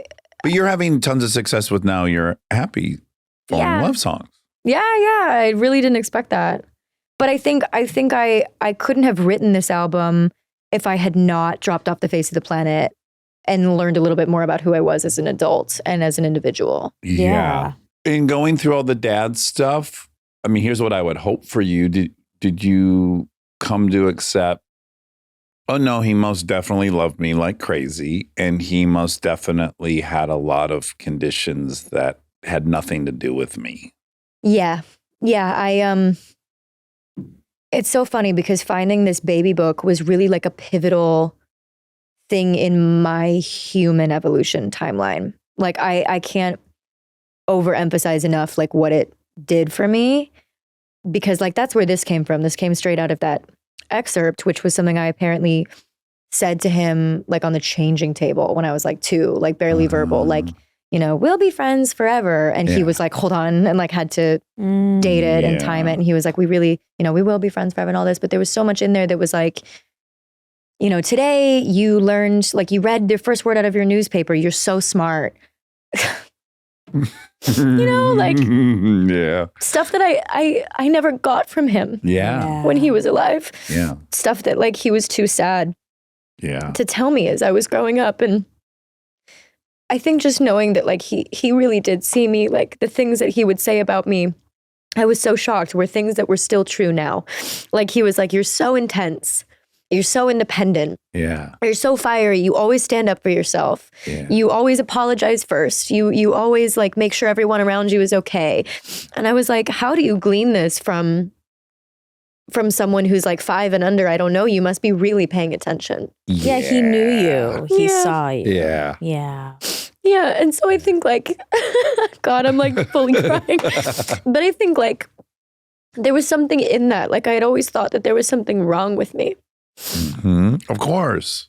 Yeah. And also like the way that my dad really didn't love my mom very well Yeah. made me think like also my mom and I were so similar. Like I was like, there's something wrong. He doesn't love us. He doesn't like us. He doesn't love us. He doesn't like us. And I really like and love him. Yeah. And so I think it like really skewed my perspective on having to be something for so many people, right? Like I thought that I had to win love. I thought that I had to put up with dark things. And maintain it. To be worthy, to be good enough. Also, like I think growing up with an unstable parent, like you really start to sort of calculate and read other people's behaviors and triggers before they get triggered. Before they know. And so you're walking on eggshells. You're trying to be the perfect everything. You're trying to control the environment they're in so the bad thing doesn't set off. And you start to do that in everything. Yeah. You become neurotic about your surroundings and apologetic. Anyway, all of that is to say that like when I read that actually I was entirely wrong and he was like, couldn't wait to see who I would turn into and truly saw me. Madly in love with you. Yeah, madly in love with me. And in the way that I was with him, I was finally able to like put this massive rock down. Yeah. That was like, oh, I have always been exactly who I am. Yeah. I have always been seen as the person I am today. And really, he didn't miss anything. Oh, that's interesting. That's very sweet. Yeah. Yeah. And also just like if he could love me like that, I can love me like that. Yeah. And that also I think like was really what made my life what it is now is that fucking baby journal. So keep a journal for your fucking kids. Yeah, that's very well. Then lets huge. you enter into this Italian stallion situation, a much probably healthier version of yourself. Oh yeah. Yeah. What's different about an Italian? Yeah. Oh, that's not what I was going to Don't come out and shit. That's not what I was going to say. What were you going to say? I was going to say what's Mine's different stupid. about him than the others. That How's he not part of the pattern? Exactly.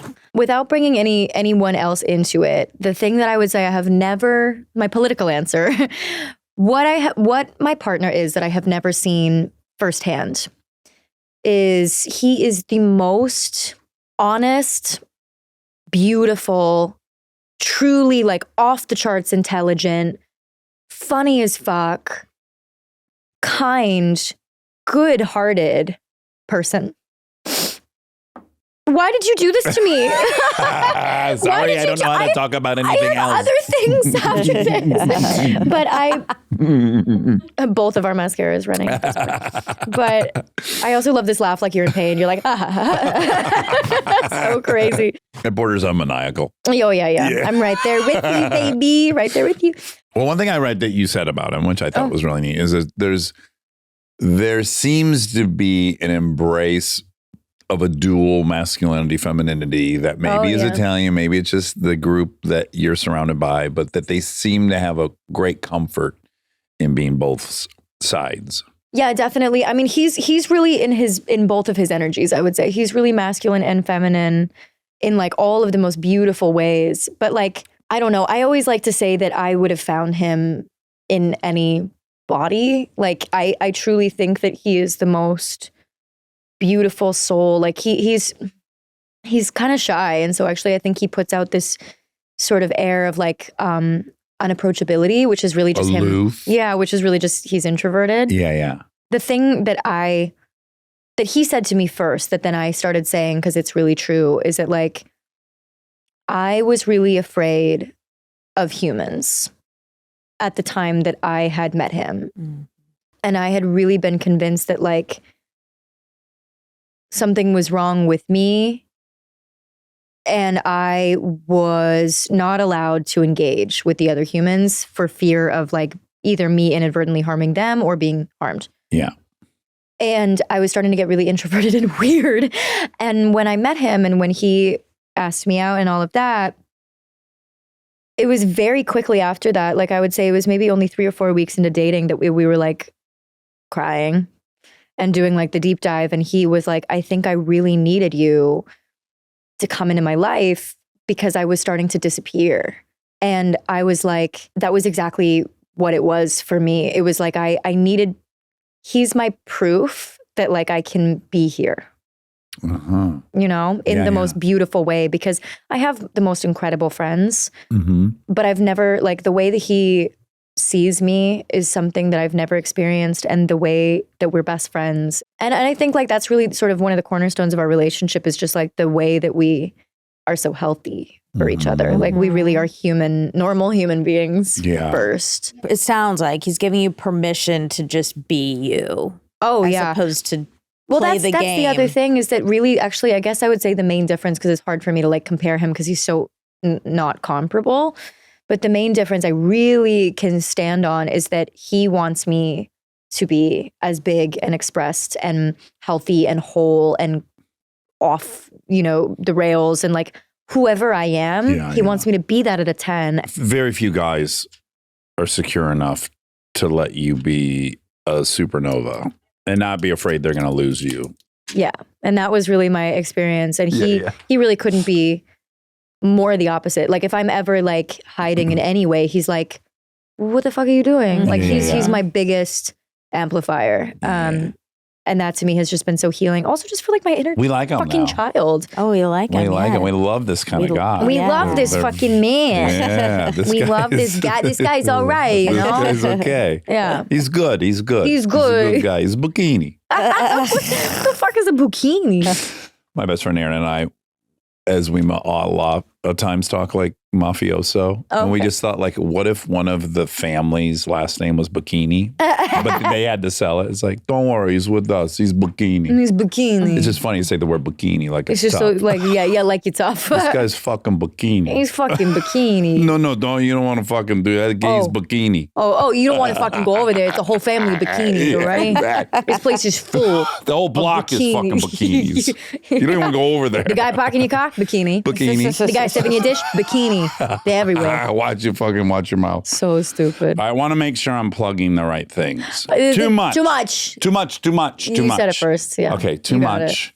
Great song. Watch the video. Great video. Thank you. Too much. And it's, tell me what's coming this year. Too much is Out. in charge right now. Yeah, Too Much is running the show. Yes, Too it's Much in charge. It's the belle of the ball. She's the belle of the ball. I have a new single coming out very, very soon, which like we're kind of vacillating between two, but like I'm pretty sure I know which one I want it to be. That's coming out. What month is it? March? Okay, I have his new single coming out next month. Okay, great. Great. And then probably just one more, and then somewhere in there, the album. You'll do the album. We'll do the album. Well, Dove / Chloe. Your friends call you Chloe. Your work associates call you Dove. What do we Dove get to was call you? her dad's nickname for her. Aw. Dove was my dad's name. Yeah. Well, what should we call you? What did we earn today? I want to go with Come up with Deloe. something. Just like a Deloe-y? hybrid. It's like Dolores, but like she got like you Or choked Clove. Clove. Clove is good. Clover. Oh shit! Yeah, get that vape mist in the atmosphere. Get that nicotine mist all up in the atmosphere. There's a little nice smoky set environment. This has been really one of my faves. This was so fun. Really? Oh, I I bet you say love that if to I all get a the- cry in an episode. Me Like too, once a year, I honestly. get a cry in. Once a year. I'm feeling so connected. I'm feeling so high vibing. No, I'm the same. Well, the father-daughter stuff's a real cheap shot, so you're pretty So high I came odds in of heavy. getting some tears out of me. But this was incredible. This was so nice. Yeah, I so really, much really fun. enjoyed this. You're wonderful. You deserve everything. Thank you. And I'm going to get your friend's gold tooth person. Oh, I'm gonna then get your friend's the- gold tooth. The listener viewer will see me at some point in the near future with a gold tooth, and we will have you to thank. Yeah, we're gonna know this is where it all started. All right, well, come back. Okay, I will. All right. Please. Just like tonight for dinner. Yeah, come back. You can just live Don't here. even come back. at the Bikini same- reunion. Huh? I sure hope there weren't any mistakes in that episode, but we'll find out when my mom, Mrs. Monica, comes in and tells us what was wrong. Hello, happy fact check. Happy fact check. You've been gone. We recorded on Thursday, Yeah. right? Yeah. Which normally is 1 second ago, Sure. right? Sure. But I went to Disneyland Yeah. all day Friday, Uh-huh. went there Thursday night, then flew crack ass to Austin on Saturday, went to a sprint race, waved a checkered flag, Yeah. then went to the race on Sunday, walked another 10 miles. Then Monday went to the track and rode all day, then flew back last night. So I feel like we haven't worked in 3 weeks. Right. I also feel like it's been a while. Mm-hmm. But Do you feel rusty? For the yeah, I don't remember how to do it. It's for the opposite reason though. Okay. Last week I tried to get everything done, all the edits, so that I didn't have to work on Friday. With what were you? I just didn't want to. Not I just wanted the day. I needed a day. Yeah, to relax. And I did end up having to do a tiny edit in the morning, but it was fine. And I had a meeting, but I was done by 11:30. Oh, wow. And Virtually a 3-day weekend. Yes. And then you know what else I did? What? On Monday, Yeah. I decided the same thing. Oh, wow. And I was like, I'm going to just have to do extra on Tuesday, but it's okay. Okay. And I really needed it. I didn't really realize it. Yeah. But I really needed like a little tiny chunk of Rest, decompress. just getting to decide what I want to do and not think like, and at what point am I going to go open my computer and do X, Y, and Z? I think your skin is proof of it. I'm wearing new makeup. Oh, wow. Did you discover that in your leisure time? Yeah. A new brand? And, well, actually, maybe it's not the makeup, although today is the first day I'm wearing this new makeup. Okay. I have also been using vitamin C serum, which does brighten your complexion. It does. Yes. And I used to use it, but I stopped all my stuff when I went to my new. When you had your hard reset. When I had my hard reset, the goddess at Corrective Skincare, I like just stopped everything and just did my basic regimen with her. But then I was like, ooh, I'm going to dip my baby toe in the water. You kind of wanted more action. A little bit. Yeah. And so far. One day.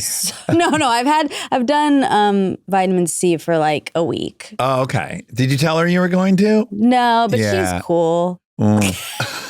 She's cool with it. Do I need it? Vitamin C serum is great. It's a great serum. Yeah. Experts agree. They do. I mean, it's good to wear sunscreen if you're going to use vitamin C serum. Oh, okay. I don't. Yeah, well, you're browns. I think that's for people that are white, probably. No, but actually, I am a little nervous. So there is this little thing on my face here. And we don't think it's your a team pimple. Oh. So now I'm a little anxious that it is that it is something that might need removal. Okay. Now, if I need it removed, I did think this all through. It was like, what if I have a Band-Aid on my face for 2 weeks? That's cool. As long as you say like, I got it. I got careless with a knife and stabbed myself. If there's some kind of cool reason. Twist on it. Raccoon scratched you. Okay. Yeah. Dog bite. But yeah, I had something removed and I have a Band-Aid. I know. Or this is a wart removal. I don't think it's a wart. I think it would be hypoplasia. Cancer. Hyperplasia. Look, is it okay really if I have to get this removed and I have to have a Band-Aid on my face for 2 weeks? I think we're going to have to figure something out. I can't perform with a Band-Aid on your face.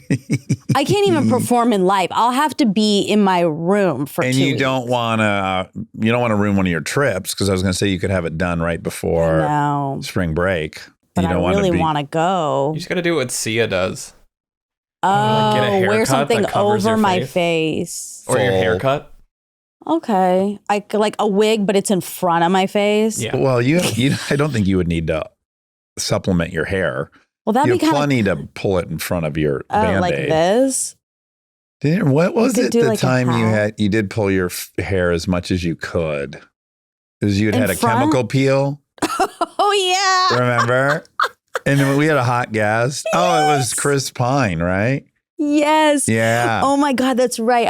It wasn't chemical. And there it was just herbal. like a oval slit in the middle of your face. Yeah, I wore my hair. I was like really wearing it like real this. protective. Yeah.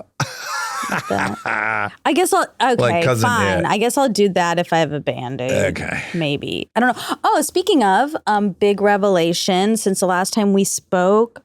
Oh shoot, I think I may have cut it. we talked about hats. I do think I got it. Oh, okay. We talked about Didn't hats. Make the cut.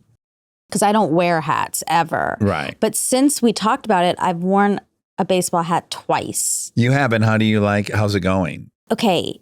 I like it because I feel like a different Monica when I wear it. Oh, it's a whole identity. It's a completely different identity. And what is that version of Monica like? Likes baseball games? She's very, what's this face? Over it?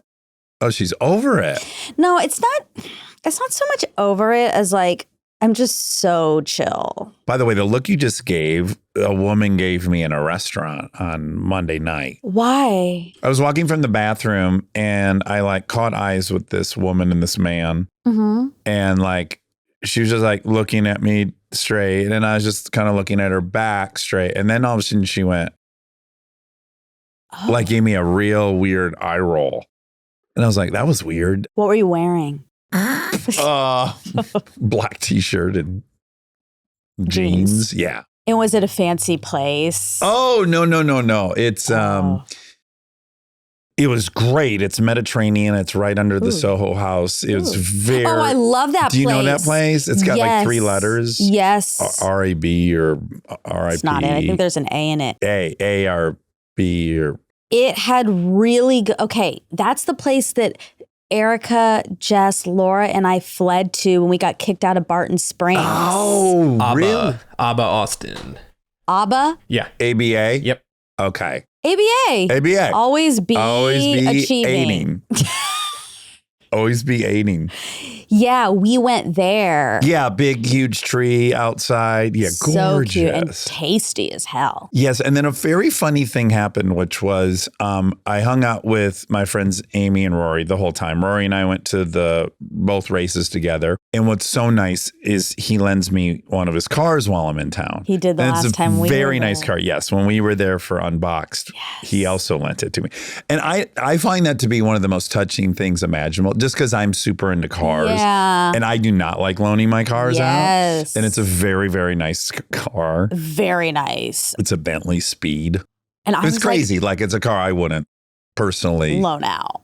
Yeah, or by myself, you know. It's so nice. It's gorgeous and it's green. Yeah, it's a sexy green. And we went to Dairy Queen in it. And I did was again. nervous. I did again. You did? Uh-huh. Anyways, I love it.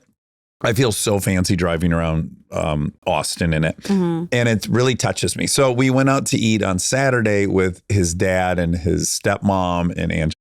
And I was there for Lambert's, our spot. So I had put my credit card down. I gave it to him as soon as I got there, and I was there before them. So the bill comes, I pay. He's furious. He really wants to pay. You can't pay. You got 2 steaks. Exactly. I knew I was going to eat like an asshole, and I did. And so what was really funny was he said, okay, tomorrow night I'm paying. Okay. And I said, okay, well, we'll see. And then he texts me in the day, if you don't let me pay, I'm not loaning you my car anymore. Oh, shit. And I said, really good leverage. I'm definitely going to let you pay because I want to borrow your car. And then he decided last minute, I'm going to stay home with the kids. Just Ange is coming. But you must let Ange buy. And I was like, okay. So we have this dinner. It's spectacular. Ooh. There's a woman with a huge group of people. They're all from Minnesota. Uh-huh. The manager comes over and says, this woman has bought your dinner. Oh, and my sent over a dessert. That's so sweet. So I was like, oh my God, Ange, I can't wait for you to go home and say you didn't get to buy, even though I agreed. Oh my I didn't buy, but nor did they. That is the universe giving a big old wink. Yes. Very nice woman. That's so sweet. Yeah, Shout out. I gave her a big hug, big strong hug. Oh, okay. That reminds me of something. It has been a long time. Yes, right? Weeks. Okay. But pause on that, pin in that. Okay. Let's talk about paying and stuff. Okay, great. When I first started working for you guys, I only had so much dollars in my pocket. Sure. And I was coming off a Soul Cycle and stuff. Yeah. And then, but we all would hang out as a group and then we go to dinner. Yeah. And I always did, I felt like this is ridiculous that they're paying every time. I think it's bad. And then, people would offer and I would offer. Yeah. And I think sometimes when you're in the position of paying, you feel like it's a just like gesture of an offer, right? But it's not. Like Tell me more. I think now I'm on sort of the other side of this, and I do also struggle. Yeah. Because I want to treat my friends to things. Yeah. I also understand what it's like when they're saying, please let me pay. I know. And because I'm like, I think you're just saying that because you want to be a polite, good person. But actually what I do know from me is if you let someone pay every single time, you end up feeling like a mooch. Right. And it feels bad. Two things are happening for me, and it's a challenge. One is it was pointed out to me by Tom Hansen, a very smart man who I think learned from a therapist. Great. We love therapy. Yeah. He's like, relationships have to be reciprocal. Yes. And that's true. I get that. And it's just a bummer that it has to be seen as reciprocal just financially. It doesn't though. Because here's my dilemma. So I get it. Yeah. People want to, they want to treat you and they want to reciprocate, but I have an ethical dilemma with it, which is like, I get paid too much money. Yeah. It seems crazy that of the two of us, you're working your ass off. That's not to say that that's Rory and Anne's situation. No. Just in general, if everyone's working hard. Everyone's working hard. And if it's a lot less of a ding to me, I just feel ethically like this feels crazy. The example I gave my mom, because my mom tries to pay. I like this. Yeah. I said, Mom, just imagine we're walking through the desert and you were allotted a half gallon of water and I was allotted a swimming pool. Yeah. And we're traveling through the desert and you want to share your water with me. It's nice, but I just ethically, I know. I get this it would be so wrong of me to take your water. I think that too. But what there is a risk of is a power imbalance can start forming. I know, but what blows is it's mostly in the mind of the person who's getting something for free, which I get. Yes, there are certain personality types that it does lead to resentment. Hence, Tom telling me that you got to make sure you're. I think for different people, resentments on both sides. Yeah. You know, there can definitely be I've done so much for you, and now. And you aren't doing this, whatever. I think humans, even though we think we're bigger than that, sometimes it slips in. We're keeping score. It's tricky though. Yeah, I think it's tricky. Well, like I'll notice like, okay, I'm about to make Rory mad.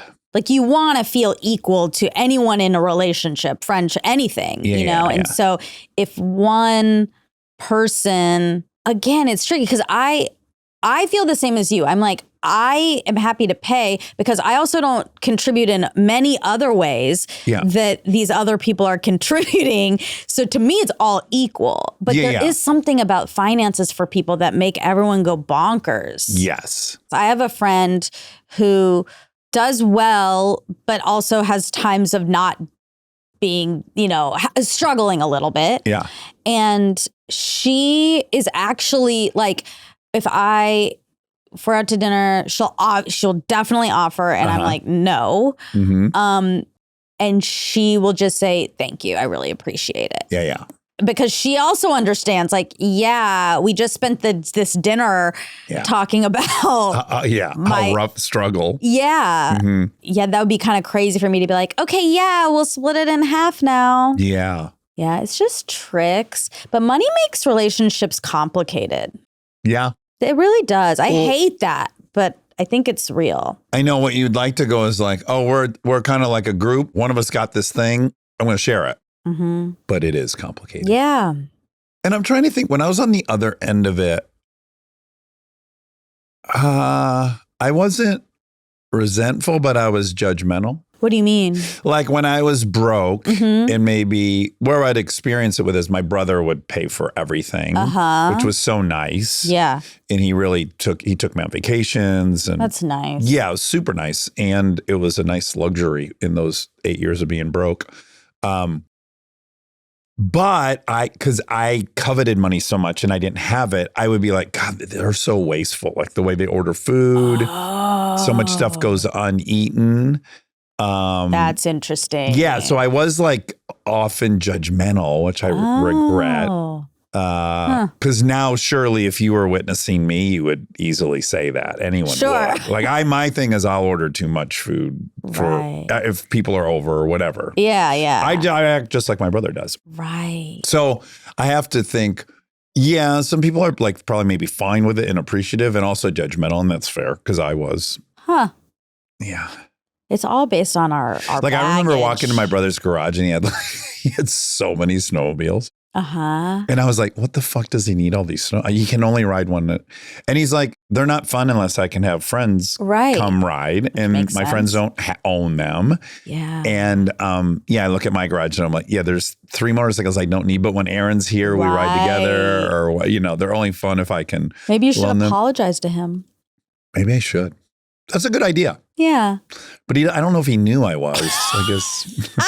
He's like, now it starts a new fight. My sister-in-law occasionally listens, so maybe this would get to him. Oh, yeah. Yeah. Yeah. It's so based on our pasts too. Because I don't think I had judgment over like excess, but I didn't grow up feeling like I didn't have enough. Yeah, yeah. So that's probably why. Yeah. But I definitely felt like I need to be an equal here. Mm-hmm. That's my own bag. That's my own past stuff. Okay, now back to my pen. Yes. Something bad happened. Oh. Okay, on the streets of places, there are people with clipboards. Yes, who are trying to sign you up for things. Yes, they're trying to sign you up for things. They are always like, it's always a nice cause. I believe in these people's hearts. Yes. They have good hearts, probably. I don't know them. But I'm never going to stop and sign a thing on a clipboard. Yeah. And in fact, when I like approach anyone with a clipboard, I get like this sense of dread. Yes. I think we all do. Yeah, I think it's pretty universal. Yeah. And I think like, what are they? Why? It's even worse than someone panhandling. You've somehow you've worked through the guilt of that years ago. Yes. And they want something. This is like they want a good change, whether or not I agree with their. Right. They want change for the world. But they're out there like volunteering. I know. And they don't, all it would take is just a few minutes of conversation in my signature. Yeah. But I've read some of those things. I'm like, I'm actually not aligned with this. That's happened to me. But they know they're smart. They're very smart because they know what to say, right? They'll say, do you want reproductive rights? Exactly. Sign this non-toxin apple. Yeah. Do you believe in trans rights? That's a big one where I'm like, yes, but I don't want to talk to you. Like, it's like, it gets. Yeah. And so my normal method is just to like, I just say sorry and I just keep walking with my head down. Yeah. I say sorry, honestly, with a little bit of like anger. Irritability. And Callie taught me, she said, I think a good way to do it is to say, not today, but thank you, and keep going. And I was like, that's polite. It also says, I will. Just not today. Yep. And then thank then you for really your service. So then you can't go back there if you've used that method. It can't be a place you visit every day. Well, you think they're going to be there every day? Yeah, like if you are going grocery shopping, great, that's once a week. Yeah. But your normal Starbucks, you can't say next time because you'll see them the next day. They're outside Maru a lot. Oh. And I know. I've walked like 4 blocks out of the way to avoid walking past them. They're preying on the... Exactly. Yeah. Okay, so I practice. Okay, she taught me that. I was like, that's good. I'm going to start adopting that because I don't like the way it feels when I say sorry. Right. So a couple days later, I was on Larchmont. Of course, there's clipboarders. Mm-hmm. I don't remember what they were trying to get me to do, but I said, not today. Thank you. I got a little tripped up because he said, I like your pants. Oh, yeah. And I was like, oh, thank you. And then he got... Yes, yeah. And then he came in again and I was like, oh, not today. But I'd already said it. So that one wasn't tricks. great. Yeah, that one wasn't great. That was my first attempt. Mm-hmm. And then on Friday, this past Friday, you're On your going to day hate off. this. Yeah, on my day off, I decided to go shopping, obviously. And on Sycamore. And so I was walking, I see some clipboarders. But I don't know. They're actually not holding a clipboard this time, but they have like some sort of setup, you know? Okay, yeah. A kiosk. A kind of makeshift something. Yeah. And I was like, oh no, okay, not today, thanks. Like I practiced in my head. Yeah. And then I went up, I started to walk past and they said, something like, do you like the earth or yeah. Do you like breathing fresh air? Yeah, or do you care about the environment? Or maybe it was like, do you want to protect something? It wasn't actually that mean or, you know, that aggressive. Okay.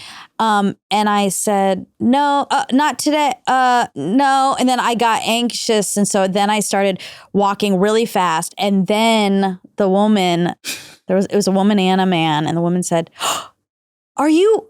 Oh, no. I know. Yeah. Wow. Uh-huh. She said, are you Monica? And I said, oh, yeah, I am. And I'm still walking. I mean, this is a nightmare. Yeah. Now you want to start running. And like my pace is picking up. Uh-huh. And I was like, yeah, oh yeah, I am. And she was like, oh my God, I'm a huge fan. And I'm walking still. Okay, yeah. I can't stop. Yes. That's worse, right? It's worse if I'm like, oh, you're a fan. I guess I will come over and chit chat with you about the earth. Like, right. Oof. Yeah. This is a really big cat's pickle. tutu. Yeah. So yeah, and I was like, oh, thank you so much. And I meant that. I'm very grateful that this very nice person I'm going shopping and this person's spending her day for the earth. Yeah. And she is a fan of us. It's like, this feels like Probably opposite just you, world. really. Make it even I'm worse. sure she's a fan of Probably you. gets through of me to. Well, now we probably lost her. Oh, God, Monica, you should have signed. Just signed. Fuck. I didn't have to. Oh yeah. This was actually a part of it.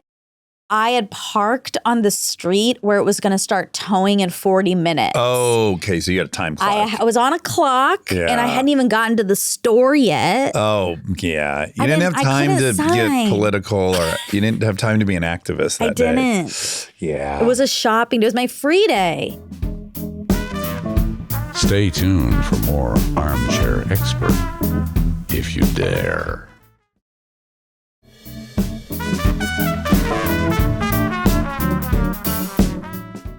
I just say very happy. I'm not sorry.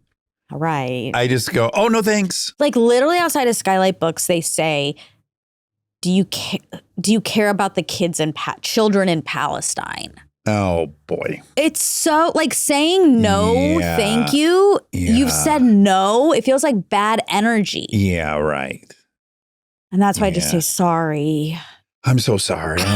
I'm a bad person. Yeah, that's the kind I'm of a bad person. That's the subtext. Yeah. Anyhow. Well, I hope they clean that up. That's soliciting. All these places have signs that say no. Do you think I should start my own? That's to get these clipboarders gone. Oh, wow. That would be ironic. Yeah. A petition to get rid of a measure, state measure to get rid of. You can't hold the clipboard. I feel bad. They're doing such, they're good people. Like I recognize that, but I just don't, I think honestly, I feel pessimistic that signing this thing is going to do anything for the children in Palestine. Yeah. What I want to say is like, I already support them. I've already given money. I've already done my part on both sides. So don't come over here. Also, you clipboarders over here. I'm doing my part. Yeah. Signing this to me means nothing. And all you've done is make me so mad. At this cause now. Now I'm mad at your cause. Right. Now I don't like any of the kids of the world. I hate the children of the world now.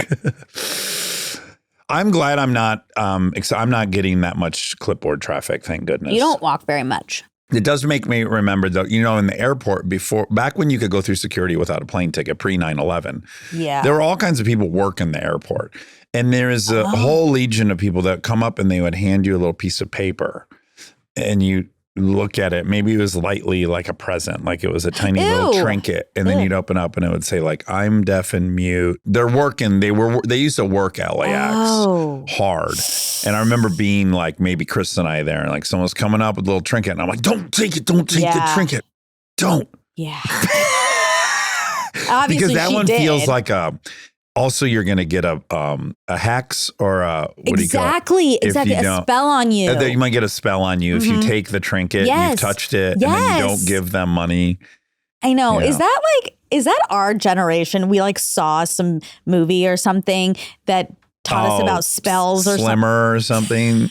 That's a thinner, right? Is that it? It's not Spielberg, but I don't know who it is, but Jess talks most about thinner all the famous time. Stephen King. Right. He gets a what do you call it? It's not a hex. No, a scary man will touch you and say thinner, and then you like get really thin and you disappear. Yep. Curse. A curse. A curse. Yeah, that's so funny that you bring that. I've never seen it and I had never heard of it. But one time, remember I was at, again, because I walk so much. Yeah. I was at a stop light ready to cross. An unhoused person touched me. Right, I remember the this. back, Yes, and it because was kind of caressed your back. Yeah, and it was really creepy and I really didn't like it. And then when I told Jess, he said, thinner? Oh, okay. So that was your big update. That was a big update of mine, yeah. The clipboards. Yeah. I like it. It was a good one. But you told me you had an update. And I just wanted to make sure that I got I do have the another update. You have another update. Well, but do you want to tell me any of your updates? Let me see if I wrote anything down in my fact check category. Oh, I've actually formed I encourage you to do this. I made a notes folder called Bucket List. Oh. I've never actually had a bucket list. Have you ever actually written down a bucket list? No. But I thought it was a good idea. So I've done what's that. on it? Isle of Man. That's a motorcycle race on the Isle of Man. It's crazy. The one you It's a taught whole us about weekend. here. You said people die. Yeah, every year someone dies. I got to go to that. That Iowa bicycle ride that you cross Hold on. Iowa. Do Okay. you need to be in it or can you just go? I'll probably there's a day before the race, maybe Saturday or Friday, where you can ride the course. Okay. It has a crazy name, Okay. but I would like to ride the course Okay. and then spectate for the madness. Okay. The bicycle ride across Iowa. Okay. That sounds so fun. Great. And then the Great Loop on a boat, which I've talked about before. Wow. Of It's a course. 6,000 mile Of course, all of yours are transportation oriented. Yeah. King of conveyance. King of Conveyance. The king of conveyance. Oh no, I haven't written anything down. Okay. Well, yesterday Yeah. I relearned Mahjong. Rachel, Anthony, Allison, and I used to play Mahjong a lot Okay. way back in the day. And now it's like hip. Like everyone's playing Mahjong. Yeah, I think Kristen went to like a Mahjong learning Kristen's day at been a doing a friend's Mahjong house. thing. And there's different countries of origin versions of Mahjong. Yeah, right? American Mahjong is the one that like Jewish women Okay. play. All right. And that's the one that's taken off. But there's an There's Asian Chinese one too. Yeah, it's Chinese. originally Chinese, Okay. Mahjong is, but this is different. And it's so fun. But I completely forgot how to play. But Yeah. I felt like annoyed that it was back it's like in vogue. Right. And I was pre. Yeah. So Is it more complicated than spades? it's so complicated. It's so complicated. But in such a fun way. I think you'll like it. Oh, I think you really? should learn. Yeah. Okay. I mean, there's parts you're not going to like because there's a lot of pomp and circumstance. a lot Like, of pageantry. yes, there's a whole way of like the way you set up and then you like push your wall out and then the way you deal is very specific. And then you do this thing called the Charleston, which is a way of passing. And yes. And then you have a booklet. It's a new one every year. Oh. The National Mahjong League puts out a new card every year. Oh, wow. And so each card has like many, many lines of variations of what you're basically trying to make on your board. Wall. Yeah. Okay. And it's so fun. And it was And you play with tiles? tiles. Tiles. And obviously I bought a set. Yeah, real nice set. Yeah, but actually mine's a little cheeky. Like, playful. yeah, the winds have winds are a part one suit-ish of the tiles. Mine have mermaids on them. Oh, fun. Yeah. So anyway, I was really reinvigorated by it. I didn't win. We played 2 games and I did not win. So That was hard. that is not sitting well. Yeah. Rachel grew up playing mahjong. She's been playing for 27 years. Right. There's like the girls in spades. They'll be unstoppable. Exactly. And her mom plays in tournaments and stuff. Oh, wow. And so she's the one that taught me, and then she taught us yesterday, which was really fun. But also what I think I want to do, I feel bad because Amy listens to this show religiously. Shout out. Hi, Amy. Amy Hanson. was there last night as part of the learning group. But Who hosted the learning group? me. Oh. I did. It was just Laura and Amy and Rachel. Oh, okay. And then I think what I'm going to do to get ahead is have another group. Oh, an accelerated group? No, just so that I'm playing double. Okay. And with Elizabeth as the teacher. So just in case Rachel and Elizabeth have different techniques, I want it all. Okay. You're committed to getting really good at it. Yes. Oh, wow. I guess I should learn. I'm in the process of learning bridge, which our lessons are like every 2 months and we all forget. Who's teaching? This nice gentleman. Oh. Yeah, he's a professional bridge player and cool. teacher. Yeah. Well, that's fun. Yeah. But we forget because we've only done 2 or 3 lessons and they over 6 months. That's not good. Yeah, I got to hit it much harder than that. Anyway, that's my update. Oh, wonderful. That's my big update. Okay. This is for Dove. Ah, Great episode. what a lovely episode. Beautiful episode. Yeah. We'll love her. Love her. We'll love him. For people who don't remember, that was Seth's daughter. Seth's daughter. Yeah. Seth Green's daughter. Seth Green's beautiful. Beautiful doesn't even describe it. She's Sparkly as hell. she's a fairy. Yeah. She's like Tinkerbell, Yeah. but with red hair. I don't know what color hair Tinkerbell had. Probably blonde.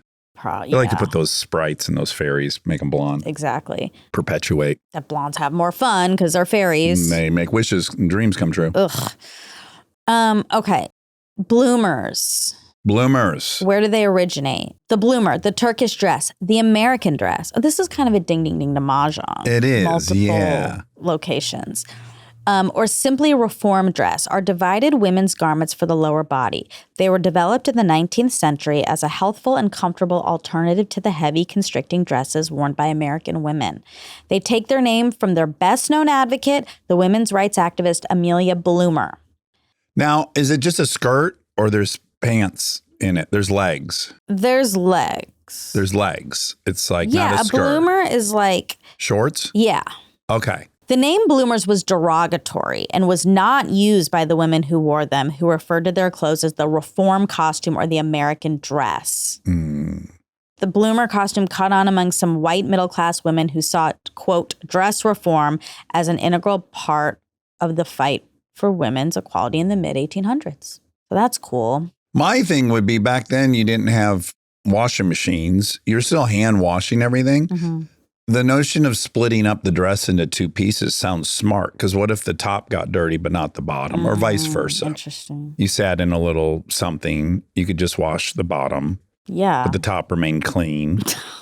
true. It seems like it would cut laundry down. That's true. What did they use? Just regular soap?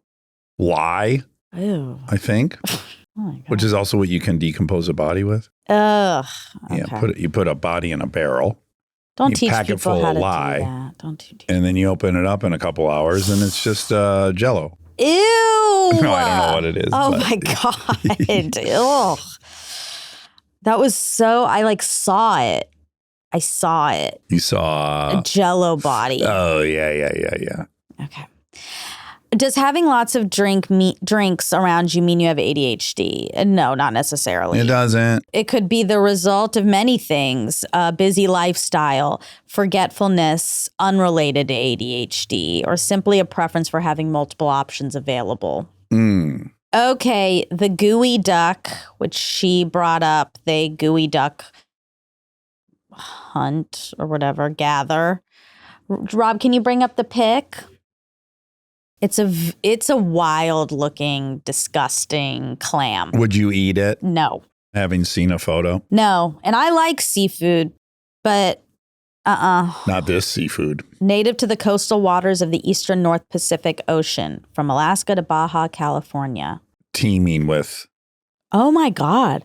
Typical lifespan of 140 years. Oh my God. You could be eating an animal that's 130 years old? Oh, that feels unethical. It does. Ew. Ew, gross.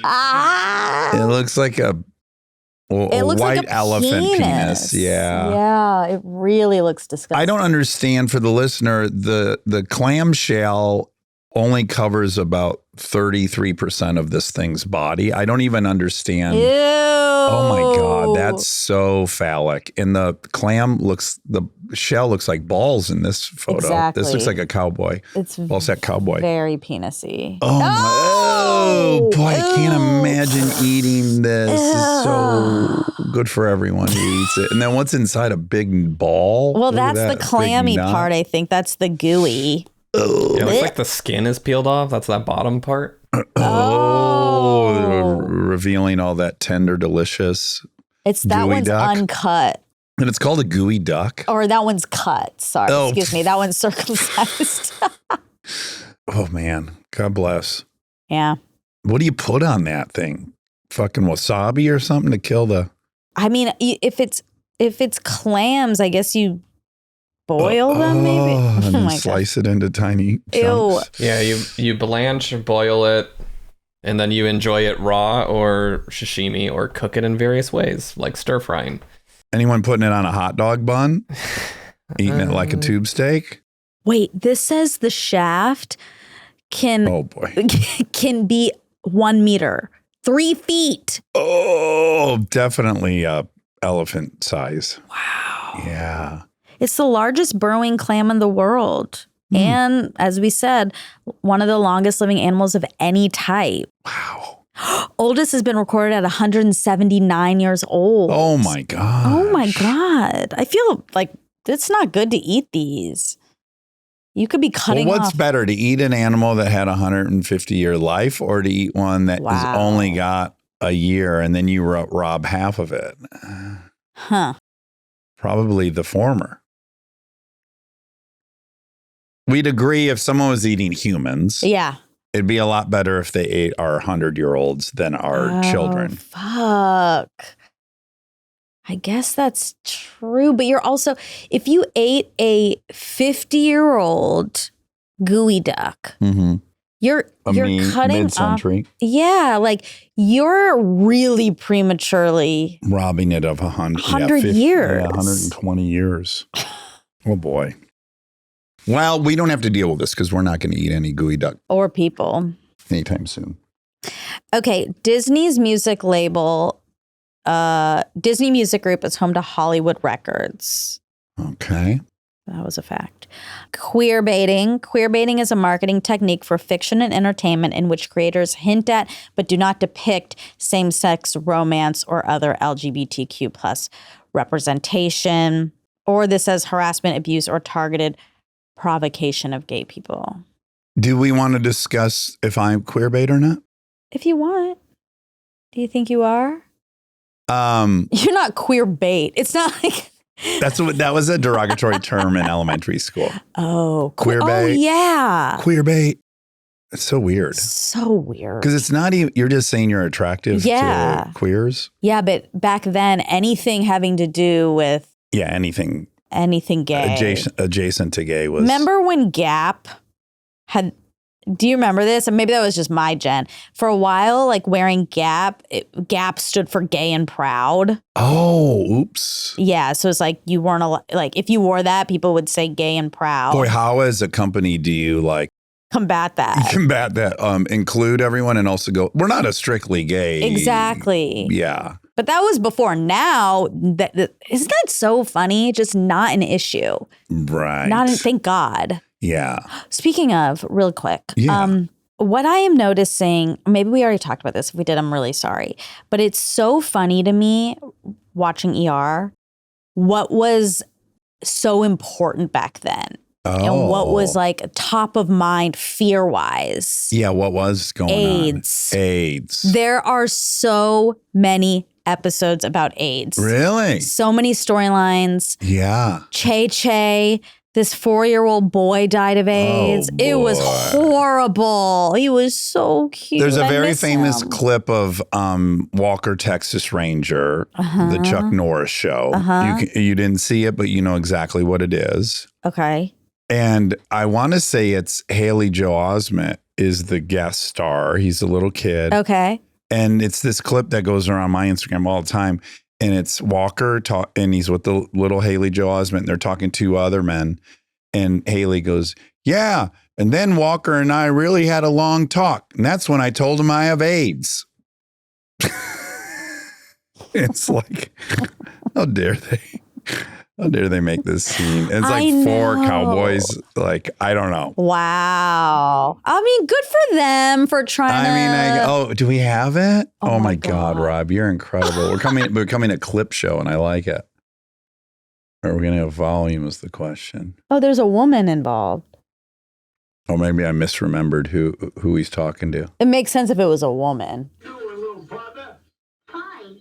And it's a little visitor now. Attaboy is how you say it in Cherokee. Oh, well, pardon my French, but I'll be damned. Oh my God. Walker told me I had AIDS. Oh, even better. Walker told me I have AIDS. Oh my God. How on earth did that fall under Walker's purview? It was a big non sequitur. I'll say. They were like talking about Cherokee and the boys picked up some other language. And then Walker told me I have AIDS. What if he just guessed? They're not based on any lab results. Oh my God. Little man, I think you have AIDS, just judging from the way you walk. And what year was that? 90s? Yeah. Yeah, 90s. 90s was a really big time for AIDS. That are, I think I'm imagining Gen Z and stuff. Like when I was in 11th grade or 10th grade, turned 16, Magic came out. Yeah. As having AIDS. Yes. Or HIV. Yeah, HIV. And a book. And it was, oh my God, he's going to die. And I know. Everyone's going to die that gets it. Yes. It's so different. So different. I mean, do kids even know about AIDS now?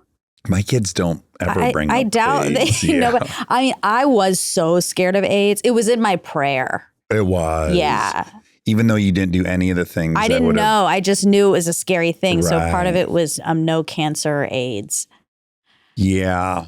I remember on the other end reading a article that said of the population in New York that had HIV, 92% were either gay men or intravenous drug users. Right. So I used that to regulate my fear of it because I was out on the scene. You were an intravenous drug user? No, I was never an intravenous drug user. You never did? I never shot any heroin, no.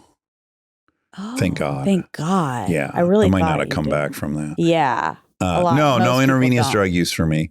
Thank Lots God. of sharing dollar bills with blood on them. Hepatitis was in the cards for me, but not. God. I guess you could have got. HIV. Yeah, you could have got HIV. I guess from it's that. really unstable though. It dies when it hits the air pretty easy, like way easier than we were led to believe at the beginning. Yeah. But yeah, because I would have sex with someone, not wear rubber. Yeah. And I'd be convinced I had HIV for 2 weeks. Sure. And then I'd go get tested and I didn't. Yeah. And at some point I had to get my hands around this fear. Yeah. And I based it a lot on that article. I mean, yeah. And for a while, remember, there were like rumors you could just get it from drinking out of someone's glass. At the very beginning, they didn't want kids in pools. I with know. Yeah. So bad. I know.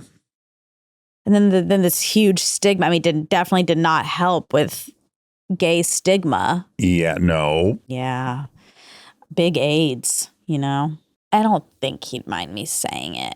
I know I told you, but I think so. On one of the episodes, there was a young man who had hiccups.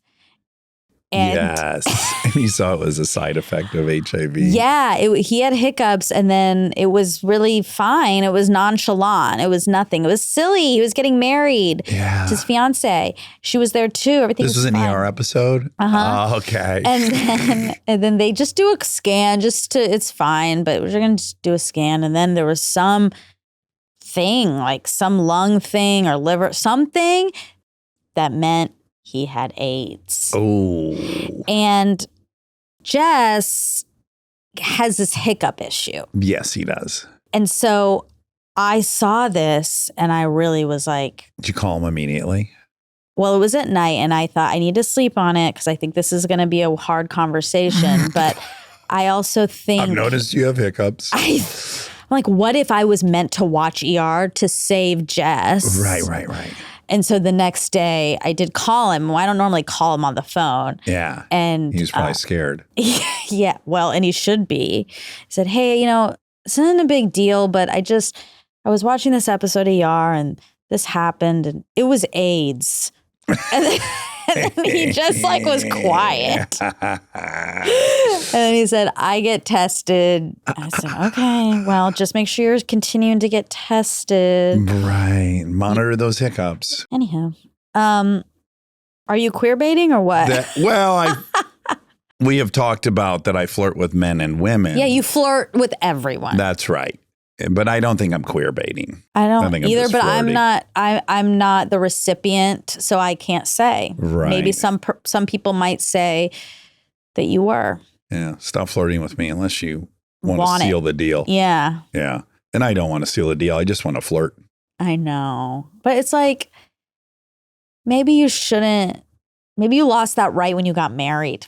I don't know. I don't think so.